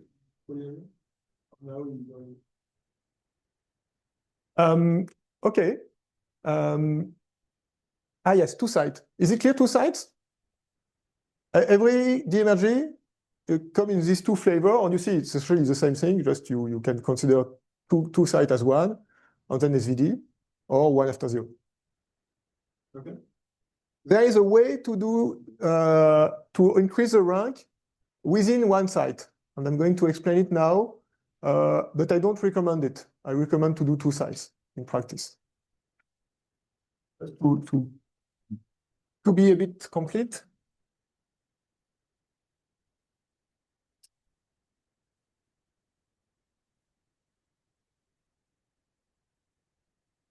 And after that, we can leave quantum computers.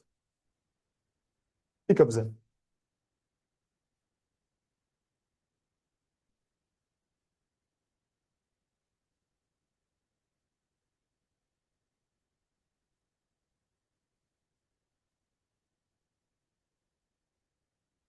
So it's a process known as enrichment.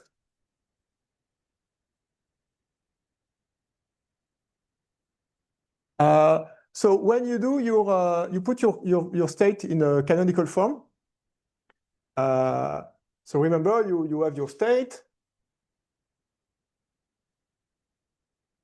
You cut here, put the Q here, the R here. You have the Q. The R you swallow in the next. Let's say we target this guy, for instance. Now, the next step is to do QR here, the Q here, and the R here. Then there is a small subtlety. So you have this guy here, M, alpha I, beta, alpha I, beta. So you just consider it as a matrix with alpha I grouped, and you do the QR. Q alpha I, some index A, R, A, beta. And so this is a typically matrix which is like this.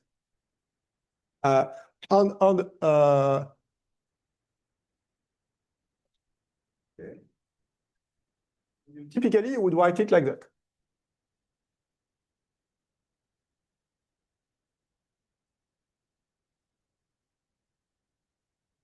However,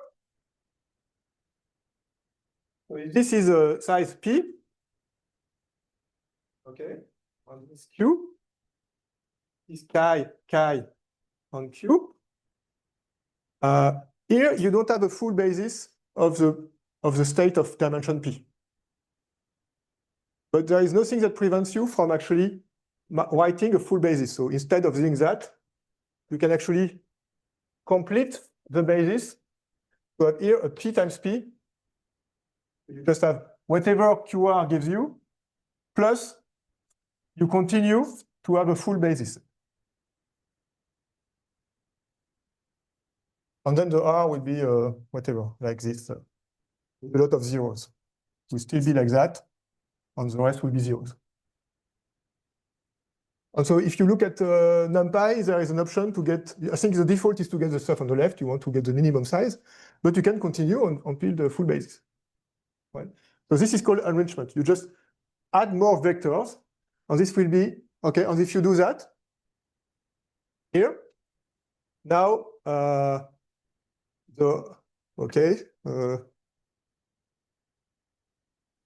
here, I have my Q here. Now this Q here has a much fatter index here, with the R, which is mostly made of zeros. But it's okay because the R will never show up. When I optimize, it doesn't matter what is the R. Actually, I don't need the R. Right? So I can do this arrangement. I can do the same thing here also. So, and I will have a fatter things here where I have actually more states. And that allows to increase the rank. It's called enrichment. It also works. It's a bit more tricky to master. So get started with two-side energy, and then it's at some point you need to optimize your framework. Maybe you can try that. Okay, that's it.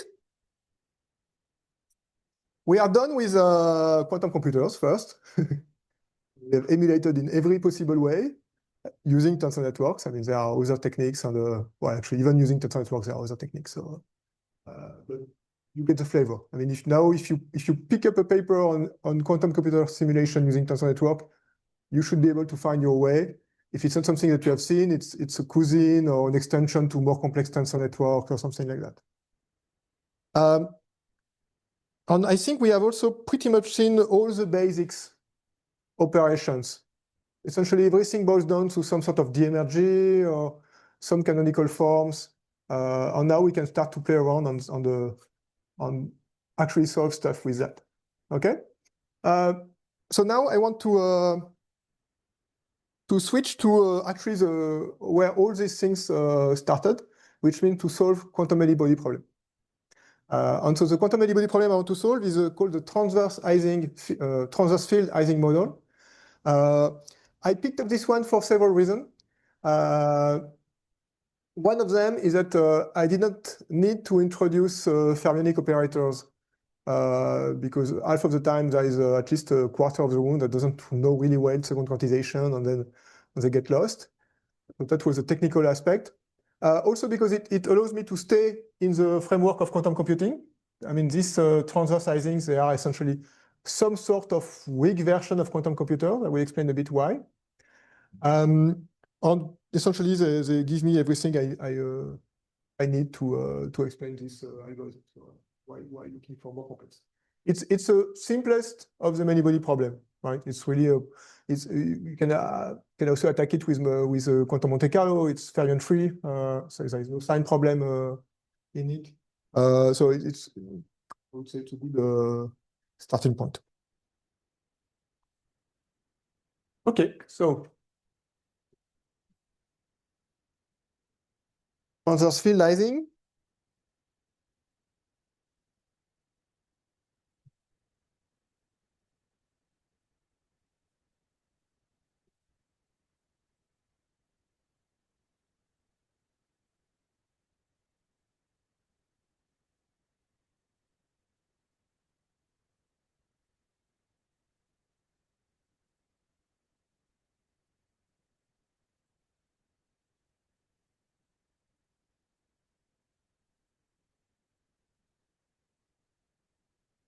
Now we have an Hamiltonian. Let's get rid of all these unitary matrices. We have n spins now.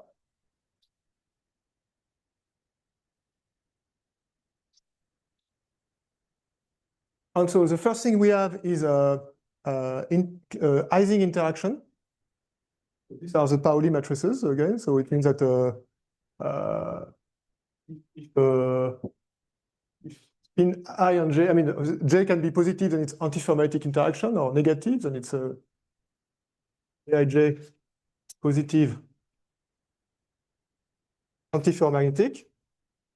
Aij negative, it's ferromagnetic interaction. I can add a Zeeman field.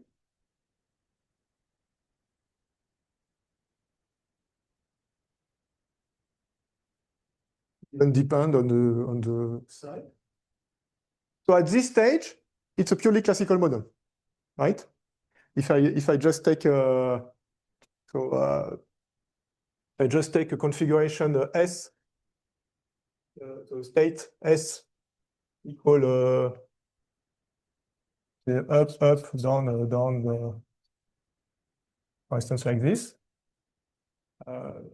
You can also move to 0 and 1 if you want to stick to qubit notation. I mean, up would be 0, and down would be 1. The same thing. This is the diagonal state of that. This thing is diagonal in this thing, so it's a classical problem. And we are going to make it quantum by adding a transverse field.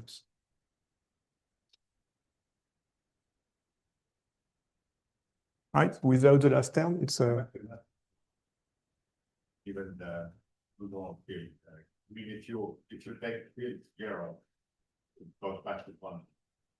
Because let's say the permanent solution, there are 2 solutions there. All spins are up, all spins are down. yes, that I. But the quantum version also have 2. Yes, okay. All up, all down. Kind of, except that if you.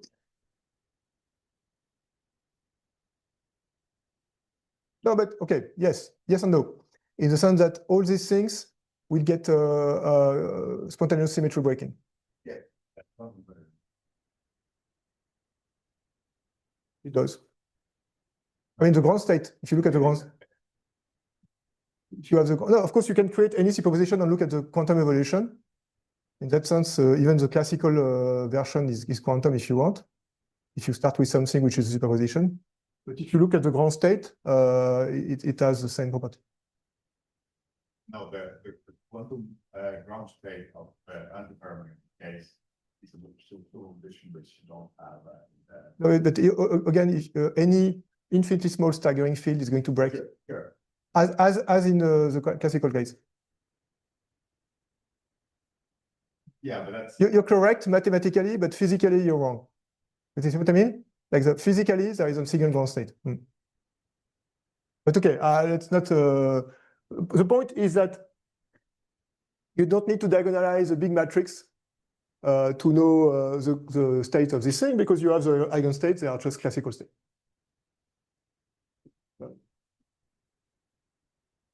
And as soon as you switch on this guy, then we are in a different world. So why is this related to quantum computing? Essentially, we know the ground state in the large H limit, right? When H is large, the ground state, it goes to, so it's going to be aligned with this guy. So essentially it goes to up plus down over square root of 2 times the same thing over and over. So you go to the eigenstate of the X operator.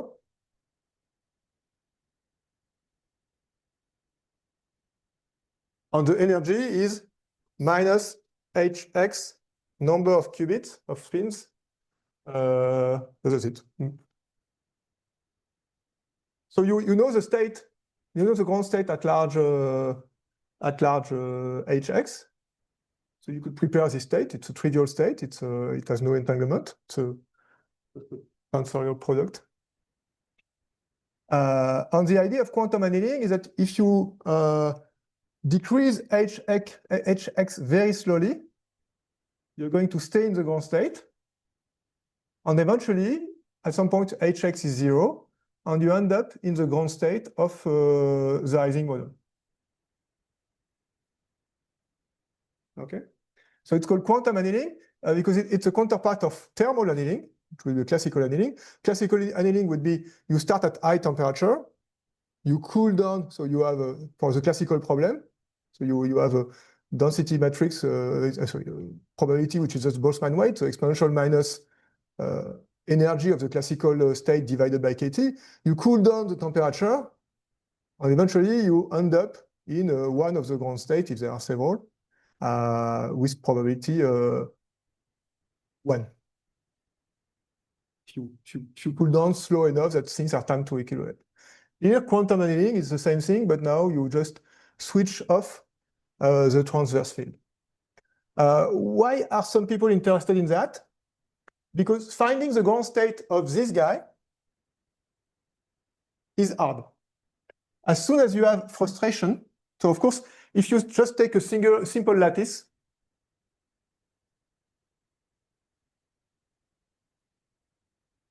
so if you take a lattice, a square lattice, and for instance, the coupling is ferromagnetic, then the ground state is just this. Or the one where you switch all the spins. If the coupling is antiferromagnetic, then you get this guy.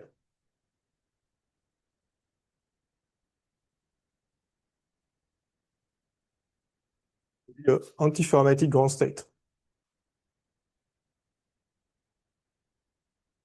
But already as soon as you have, let's say, for instance, 3 sites with a triangular lattice, antifermatic coupling, then if this one is up, then you want to put this one down. And this one is frustrated because he would like to be anti-aligned with both, and it can't. Right? Okay, for 3 sites, you can probably figure out what to do. But if you have a large number of sites, what is the optimum of this is actually NP-complete problem. So it's a class of problem which is supposed to be super tough. Super tough in general. Then for a particular matrix Gij, you may find, if it's like this, you may find very easily the ground state. But if you have no information, it's actually a tough problem. And you can map pretty much every problem of discrete optimization into finding the optimum of some Ising model. You've heard about 3-SAT, or if you are in all the discrete optimization problems that applied mathematicians formulate, you can map them onto that. Sometimes you need some extra ancillary spins. For instance, if you have a constraint where 3 guys need to be 1, for instance, but here you have only 2 sides interaction, then I would say, okay, it needs to be the same as this, but also this one needs to be the same as this, so you need to add more terms in your Hamiltonian. So it makes the mapping a bit more complex. But you can pretty much map everything onto this problem. To be honest, I have tried, everybody says that. When you talk to people in the industry, they all tell you, yeah, it's a tough problem, and it's very important for the industry. We could, for instance, you want to optimize logistic, you could maybe have less warehouses, or optimize the railway, you could have, maybe less stations, or. But I tried to ask people to give me actual problems that they can't solve right now with the algorithms they have, or that they are of interest to them. And so far, nobody gave me anything. So it's not exactly clear whether how really important it is in practice, or where are the current limitations. Because we have a lot of heuristics, a lot of classical algorithms, nothing to do with tensor networks or anything, just people have just been smart about finding algorithms to optimize these things. When people say it's NP-complete, it means that you don't have guarantees that your algorithm will give you the optimum. It doesn't mean that the algorithm is not very good, and it will work, and maybe it will work very well for a subclass of these matrices, or not so well for others. But the question is, people in the industry in particular are interested in actually what you get in practice, how many warehouses you actually have to build. And I couldn't put my paw on actual problems like that so far. Anyway, it's not the problem that we are interested in. The problem we are interested in is, first, can we get the ground state of this guy with some sort of d-energy? Can we do the time evolution of this guy, with quantum time evolution of this guy, with some sort of TBD? Stuff like that. So can we actually use our framework to do that? Question, of course, is yes. We will focus on the 1D nearest neighbor, especially when you implement this thing. I hope we will be able to go up to the time where we will be able to implement this thing with MPS during the hands-on session. Then we just do 1D. Very hard to generalize. The bond dimension may increase when you generalize. For instance, in 2D,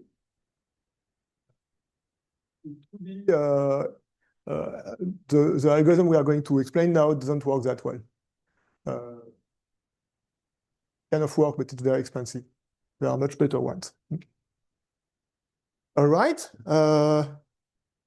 Forget something? Yes.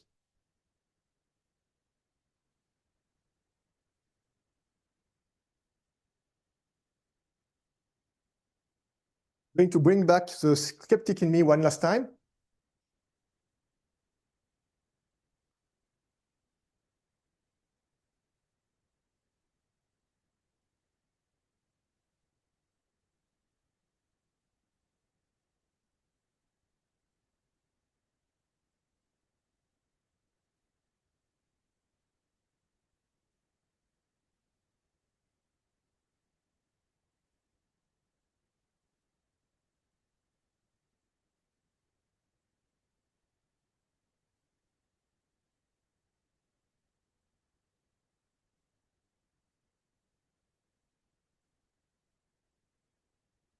So I'd like to discuss this quantum annealing just for 5 minutes.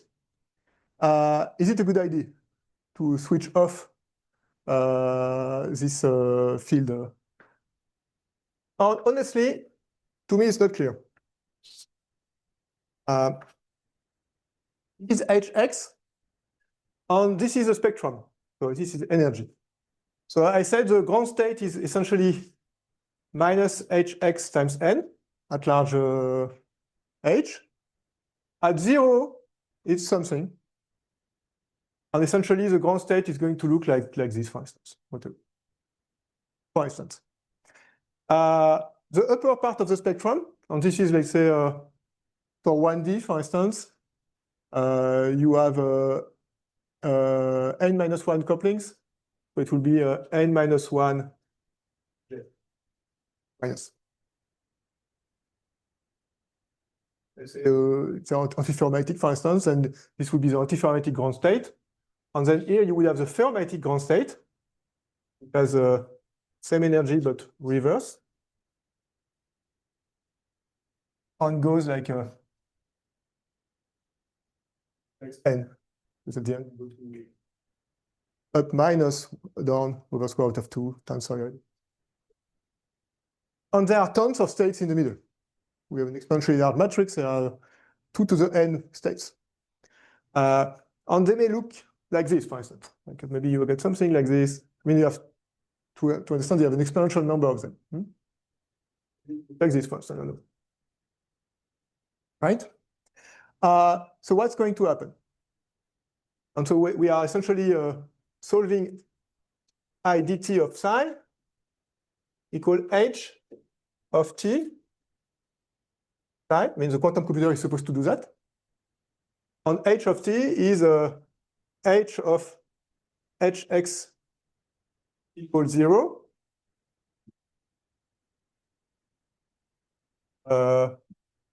Minus hx of t sum over I of xi. You just cool down your transverse speed in some way that you decide.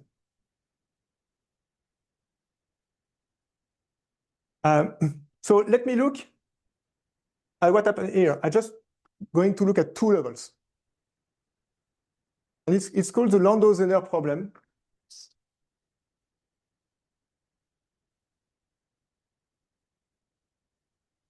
And I'm not going to solve it. It's in Landau book, so it's everywhere. Just I want to give you the glimpse of what happens. So you have one state, and you have a second state, the ground state, the first excited state, and you have a gap in between, which is delta. So if you go very slowly, and this is hx. If you go very slowly, you are going to stay on the ground state. That's the adiabatic theorem. So, but if you go very fast, so typically the problem that people look at, Landau looked at was Vt to t's time minus Vt on delta on the RW. So at t equals 0, you are here. And the question is to solve the time-dependent problem where V, it can be slow, as this, or large. If V is very large, essentially you just ignore the delta, and you just stay on your branch. Continue like that. So really the question is whether dHx over dt, the rate at which you're varying the transverse field, is it small with respect to, so this is an energy square, h bar equal to 1. So is it small or not with respect to the gap? If it is small, but again, this is Landau-Zener problem. You can just, I don't want to actually derive it because it would take another. Very well known, and you have extension of this problem where you are linked to a continuum, and there are tons of things. So, bottom line, if you want to stay on the ground state, you need to be slow with respect to this gap. Bad news is that as soon as the problem is actually difficult to solve, this gap is typically of order 1/2 to the n. It becomes exponentially small. So you have to be exponentially slow. So be very, very careful when you hear statements about quantum annealing. There are no reasons to believe that it should bring any quantum speedup. Maybe in practice it can be of some use because, I don't know, the time scales are better in favor. But Shor algorithm, yes, it's super tough to build the computer. But if we could, we don't know how to factorize this number as efficiently with a classical one. This, honestly, so you have essentially two companies that have proposed this. One is D-Wave. What about D-Wave? They have this transmon-based circuit based on quantum annealing. Okay. And then the second company is Pascal. These are based on Rydberg atoms. And the platform is nice. So the Rydberg atoms, if you don't know what they are, you just take an atom, you shine some laser beam on it, and then you make sure that the frequency is just below ionization frequency. So you get a very big atom in n equal let's say 60. So you start from ground state n equal 1, you go to n equal 60, 80, something like that. And you have suddenly a gigantic atom of the size of a micron or so. And you can do that coherently. So you can really, and then you actually you can put these atoms in tweezers. So you can actually put them one here, one there on select a location. And you get the interaction. So the Zi-Zj actually is a Coulomb repulsion that you have between two atoms when they are both in Rydberg, because they are both big, so they actually repel each other. So Gij is actually for Rydberg atoms 1/r distance between the two atoms to the power 6. Wonder why 6? Because it's dipole, but there is no actual dipole because these things are neutral. So dipole will be 1/r3. There are no dipoles, so it's only second order perturbation theory that gives you the interaction. So it's R6. And this is how they get these things. And the Hz and Hx they get by just detuning the lasers. They can get about 100 of these atoms. So same problem as D-Wave, like the quantum annealing has no reason to be super efficient. It's even harder in the sense that they can't engineer any matrix Gij they want. They can only engineer what you can get by just positioning the atoms. But the physics is extremely nice. So this is at least interesting in its own sake. Okay, I think that's all I wanted to say about this model before. Yes. Before starting. So now we need to extend the TBD and DMRG on this guy. We do TBD. Which one do we? Okay, yes. Maybe I will switch the order with respect to the notes. I will do TBD first because TBD is trivial.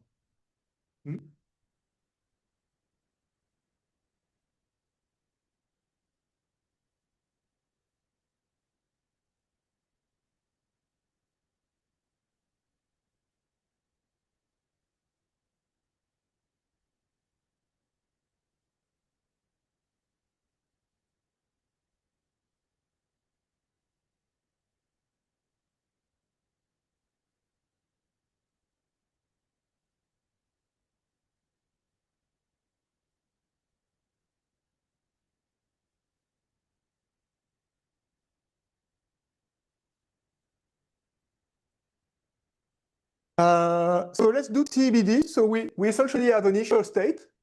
Let's suppose it's a product state. So whatever. We start like this, for instance. So we know how to prepare an NPS for that. And we want to solve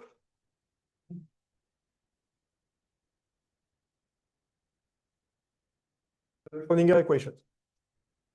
Now we switch on the transverse field. that it's not trivial, and we want to switch to do. So one way to do that is just to use Trotter decomposition. So for instance, we have so H, or I erased H already, but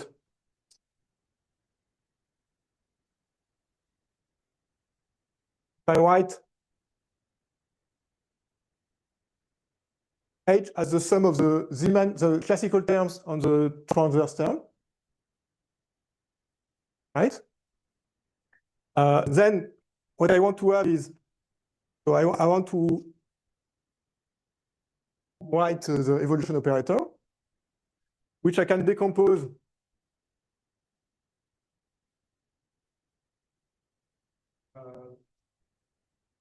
the power whatever over epsilon. So I decompose it into small time steps. And then I can use Trotter approximation of this guy. So you can write it Trotter.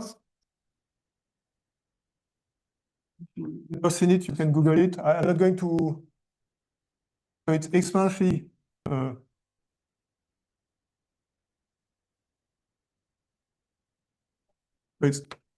So the first order one is just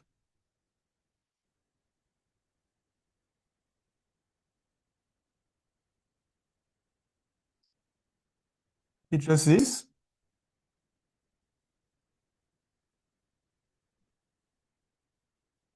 To a correction of order square. You can do actually, for the same cost, you can do something better.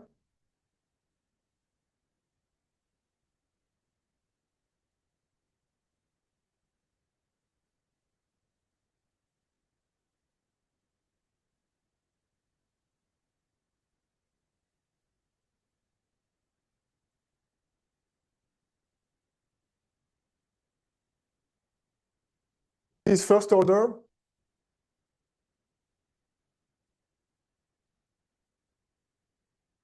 Second order. But if you look at the second order one, when you take it to the power n,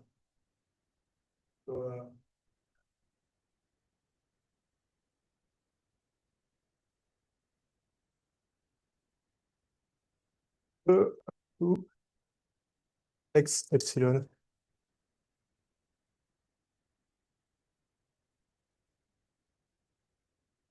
I take that to the power number of steps.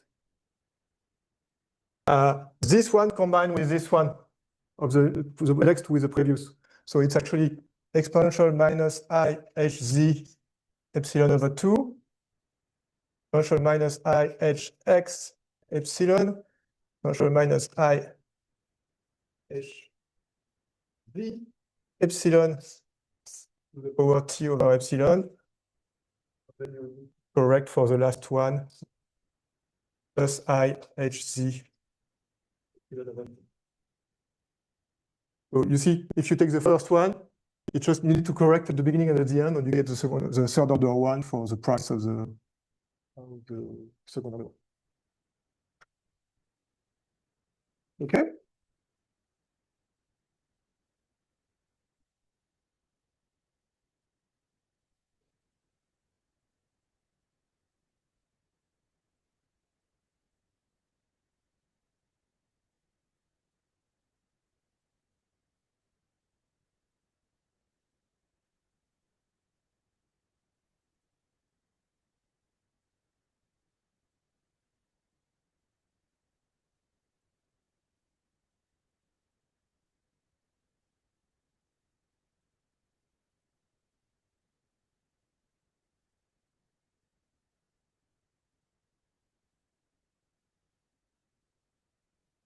Right. Okay, so essentially, now we are almost done. If you look at exponential minus I, so x epsilon, well, this is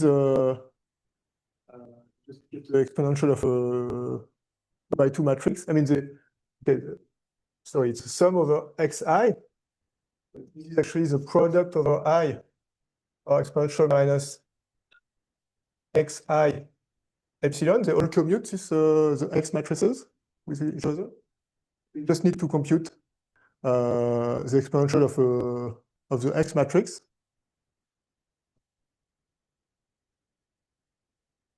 So let me just give you a. So if you have the vector of Pauli matrix x, y, z, I want to compute exponential of this times any vector n times an angle theta over 2. That's actually equal to cosine theta identity plus I sine theta dot n. Try not to check it just by memory. But anyways, it's exponential of a 2 by 2 matrix. You can figure it out. Okay. Same thing. We will have the exponential of minus vi zj epsilon. This one is even easier because it's a diagonal matrix. It's going to be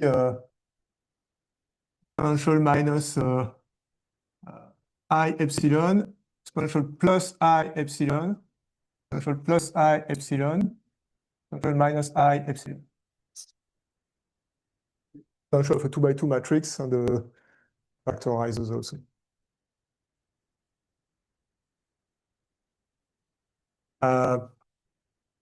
So what I'm trying to say, but I didn't say yet,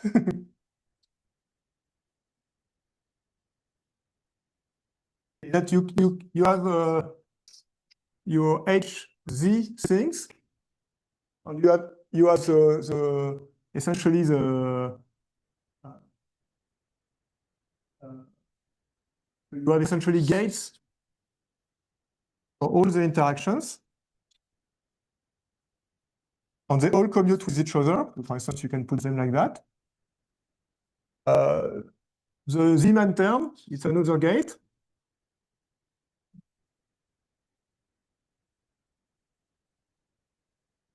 Act on each qubit. Here, you're just using nearest neighbor. And then you have to apply the gates on the x-axis, so different one. Minus ix epsilon.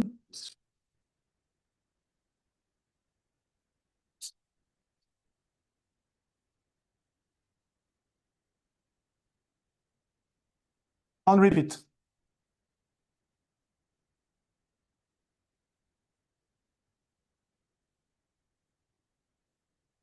We have mapped the problem onto a quantum circuit. Approximately, you need to take epsilon steps, so you will make a small error. If you want to increase the precision, you need to put more steps with a smaller time. So this is the true TEBD algorithm.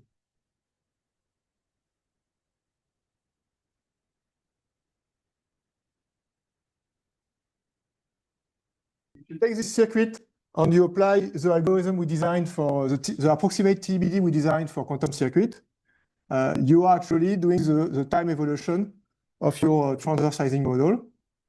And that's actually one way to do it, the proper way to do it actually for this model to get the evolution. Okay, so we have mapped the problem back to a quantum circuit.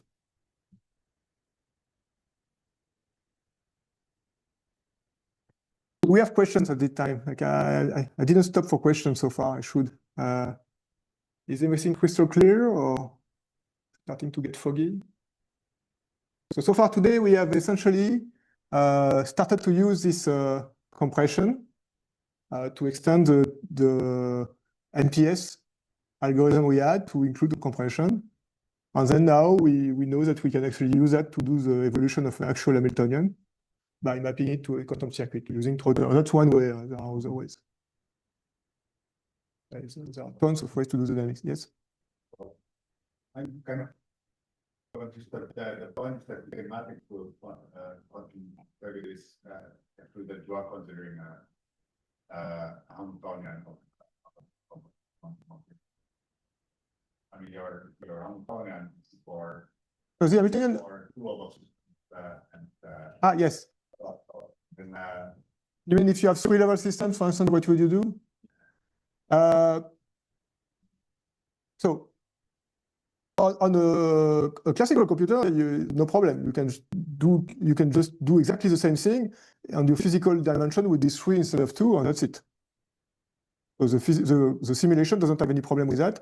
The quantum computer, if you want to simulate spin 1 on a quantum computer, yes, it's a bit annoying. You can, but you will have. So one of the problems you will have is that some of the states you will use only a fraction of the states. So, for instance, you could use 2 qubits and say that -1 is 0, 0, 0 is 0, 1, 1 is 1, 0, and then 1, 1 I don't use.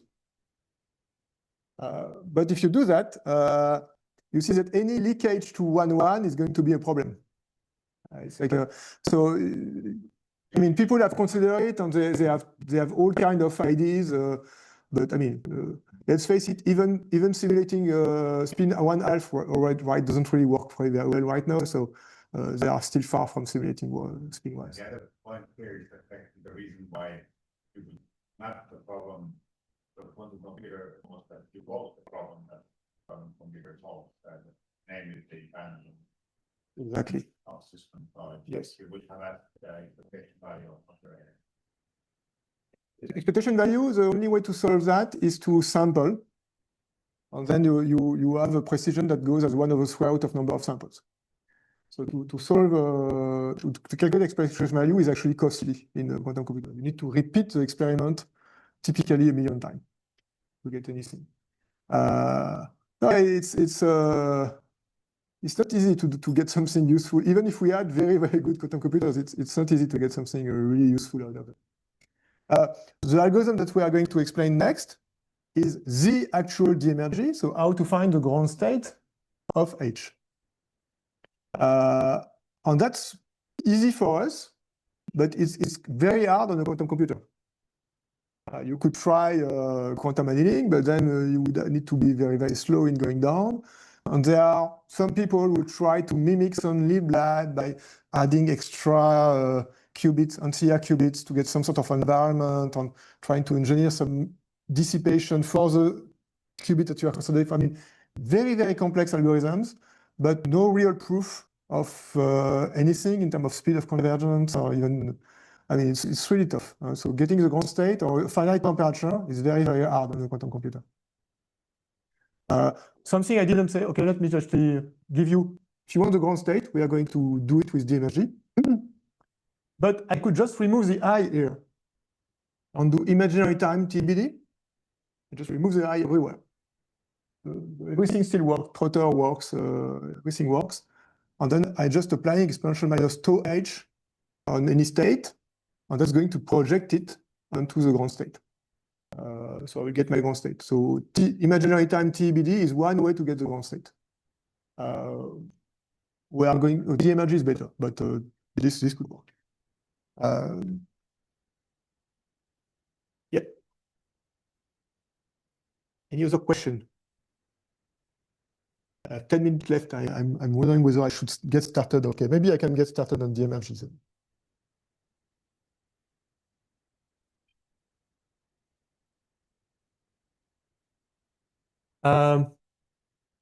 Okay.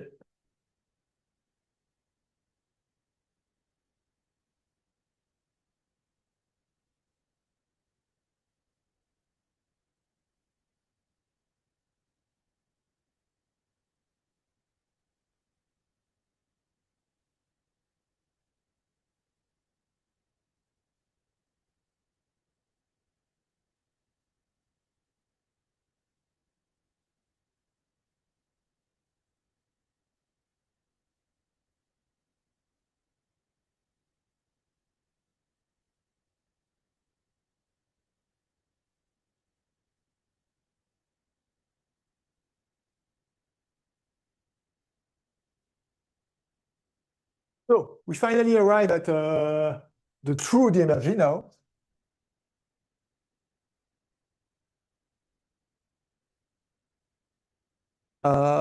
I won't have time to finish it, so I just want to give you the big picture, and then we fill out the details tomorrow. So I have H, my transverse field Ising model, and I want to find the ground state.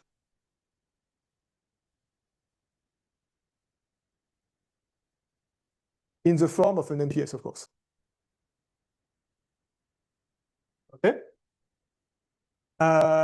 Okay, so essentially I want to solve MPO MPS equal lambda MPS, an eigenvalue problem, where this guy is the Hamiltonian. Well, this guy I don't know, but it's my ground state. Same one as here. And this is the ground state energy.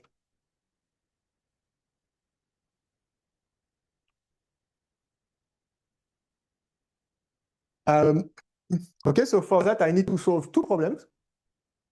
The first one is I need to put H in the form of an MPO. H so far is not an MPO, it's actually given by the Ising model I gave you. So I need to put this in form of an MPO.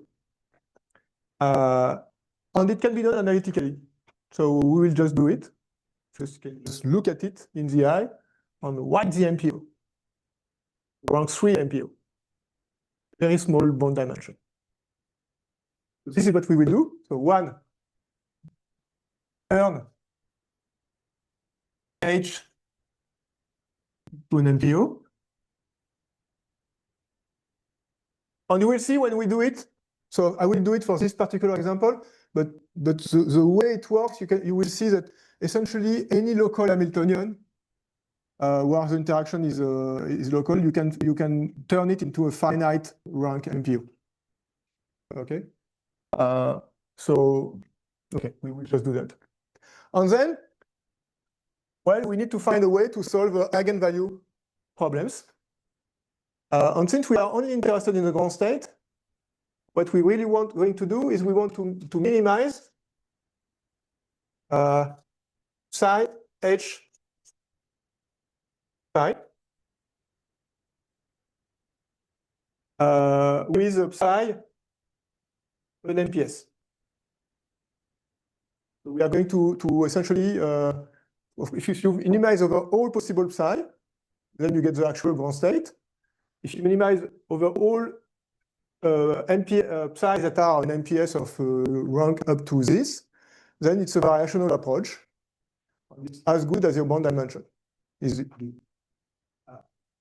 good thing is that even if you didn't find the actual ground state, you have an upper bound for the ground state energy. Because it's variational, so you are at least an upper bound. Okay, and so this we can already see. I was just going to sketch it very quickly. So we have the state.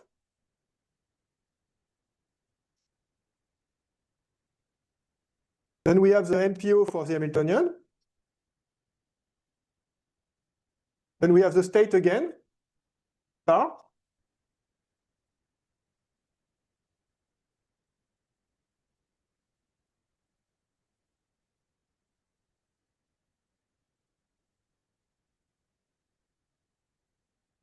Right, so this is psi H psi, and this is a psi. Oh, sorry. I should have put the I should have put the stars on the other side. So you see that in terms of my tensors, it's a quadratic form. So for instance, this tensor appears twice, here and here. And so we will, the approach would be the same as we did for the previous DMNG. We will sweep over these tensors, optimize them one by one. When we optimize this one, we will make sure that we are in the canonical form with the orthogonal center here. And then we will see the optimization up amounts to actually solve an effective eigenvalue problem, but for a much, much smaller problem. We solve it, get the optimum, and turn to the next. Then again, we can do that with two sides or one side, with one side with or without enrichment. Two sides with enrichment if we wanted to.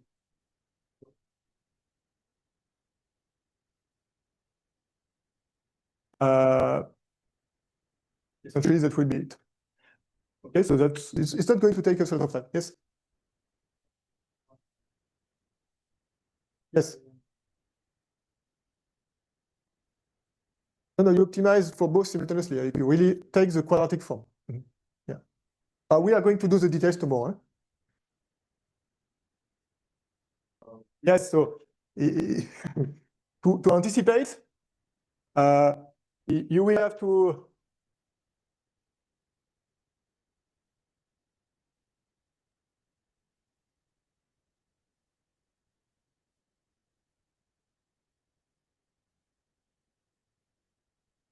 let me give you the answer.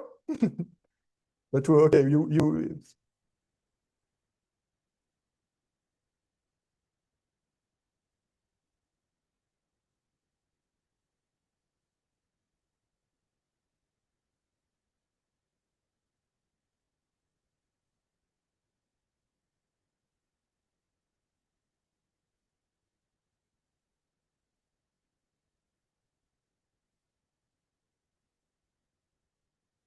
so the problem we will have to solve to optimize for this guy here, the quadratic form, we will have to essentially diagonalize to find this you consider it as a vector, and you want to solve the following eigenvector problem. Or another way to see it, that you look at this, which you see as a matrix where alpha, beta, and I are the input, and alpha prime, beta prime, and I prime are the output of the matrix. You want to diagonalize this matrix and get its lowest eigenvalue. And that will be the best, the optimum value for the square. And then you could go to the next. So you see it will be almost the same as a d-energy for quantum circuit, except that at the moment where we do the optimization, we are optimizing for something different. So here it will be solving an eigenvalue problem. And we will have a third version later when we try to do solving linear problems, so solving from MPO times MPS equal MPS, where we will have to solve a small linear problem at the optimization step. If you have a good tensor network library, you can reuse most of the routine and only change this particular optimization step, depending on whether you are doing the energy for getting the ground state, for solving a linear problem, for doing an MPO, MPS multiplication. To anticipate also a bit on what I'm going to say tomorrow, you see the point one is really crucial. So there are actually very few problems where you can turn the big matrix into a low rank MPO by hand. And this is why for 30 years, tensor networks have been essentially being used for solving problems like this, like getting the ground state of an Ising model, getting the ground state of a Hubbard model in 1D, Heisenberg model, these kind of models. So tomorrow, after we are done with d-energy, I will start to discuss tensor cross interpolation. And tensor cross interpolation allows you to turn pretty much anything into an MPO. Try, at least, if it's low rank. You give the structure, and if it's low rank, the algorithm is going to find the tensors. And then suddenly, it's like the sky is the limit. Like you can just revisit pretty much everything that has been done in applied math and just, okay, maybe I can do that faster with tensor network. That will be most of tomorrow will be on this TCI. TCI is tough. Make sure that you go to bed early. I mean, it's really twisted. It's very simple. It's a kind of algorithm where you look at it the first time, you think, no, I have such a big headache. But it's a good algorithm, and you know it because the more you look at it, the more clear it becomes. It's at some point it's transparent, and you just don't see how we could have done anything differently. But the first time you see it is a bit. So I will try to go slowly, and don't hesitate to stop me if you get lost, because I mean, it doesn't happen to at least half of you, and I don't know. Should ask questions about myself. I mean, it took me a while to get through that. So that will be the program for tomorrow, essentially. Finish this, then we will be done with, I would say, the standard tensor network techniques, and then learn about TCI, and then we will be on the. Then we will be not 30 years ago, but back to 4 years ago. Recent stuff. And then, so that will be tomorrow. And then the last lecture, we can start solving some PDEs with this thing. So start really applying it to totally different problems. Okay, are we good? Yes, it's exactly 1. So this afternoon, we continue. I'd like you to, I will be happy when I start to see plots on your screens. When you start to actually, okay, you have your simulator and you start to use it to compute something, and you plot whatever you want as a function of something else, and you experiment. If you get to that point, it will be already, I think, a small victory. And then those of you that are already there, you can already start to implement the MPS simulator. And you can just get directly with the compressed version. There's no reason to. Okay, so see you in 1 hour.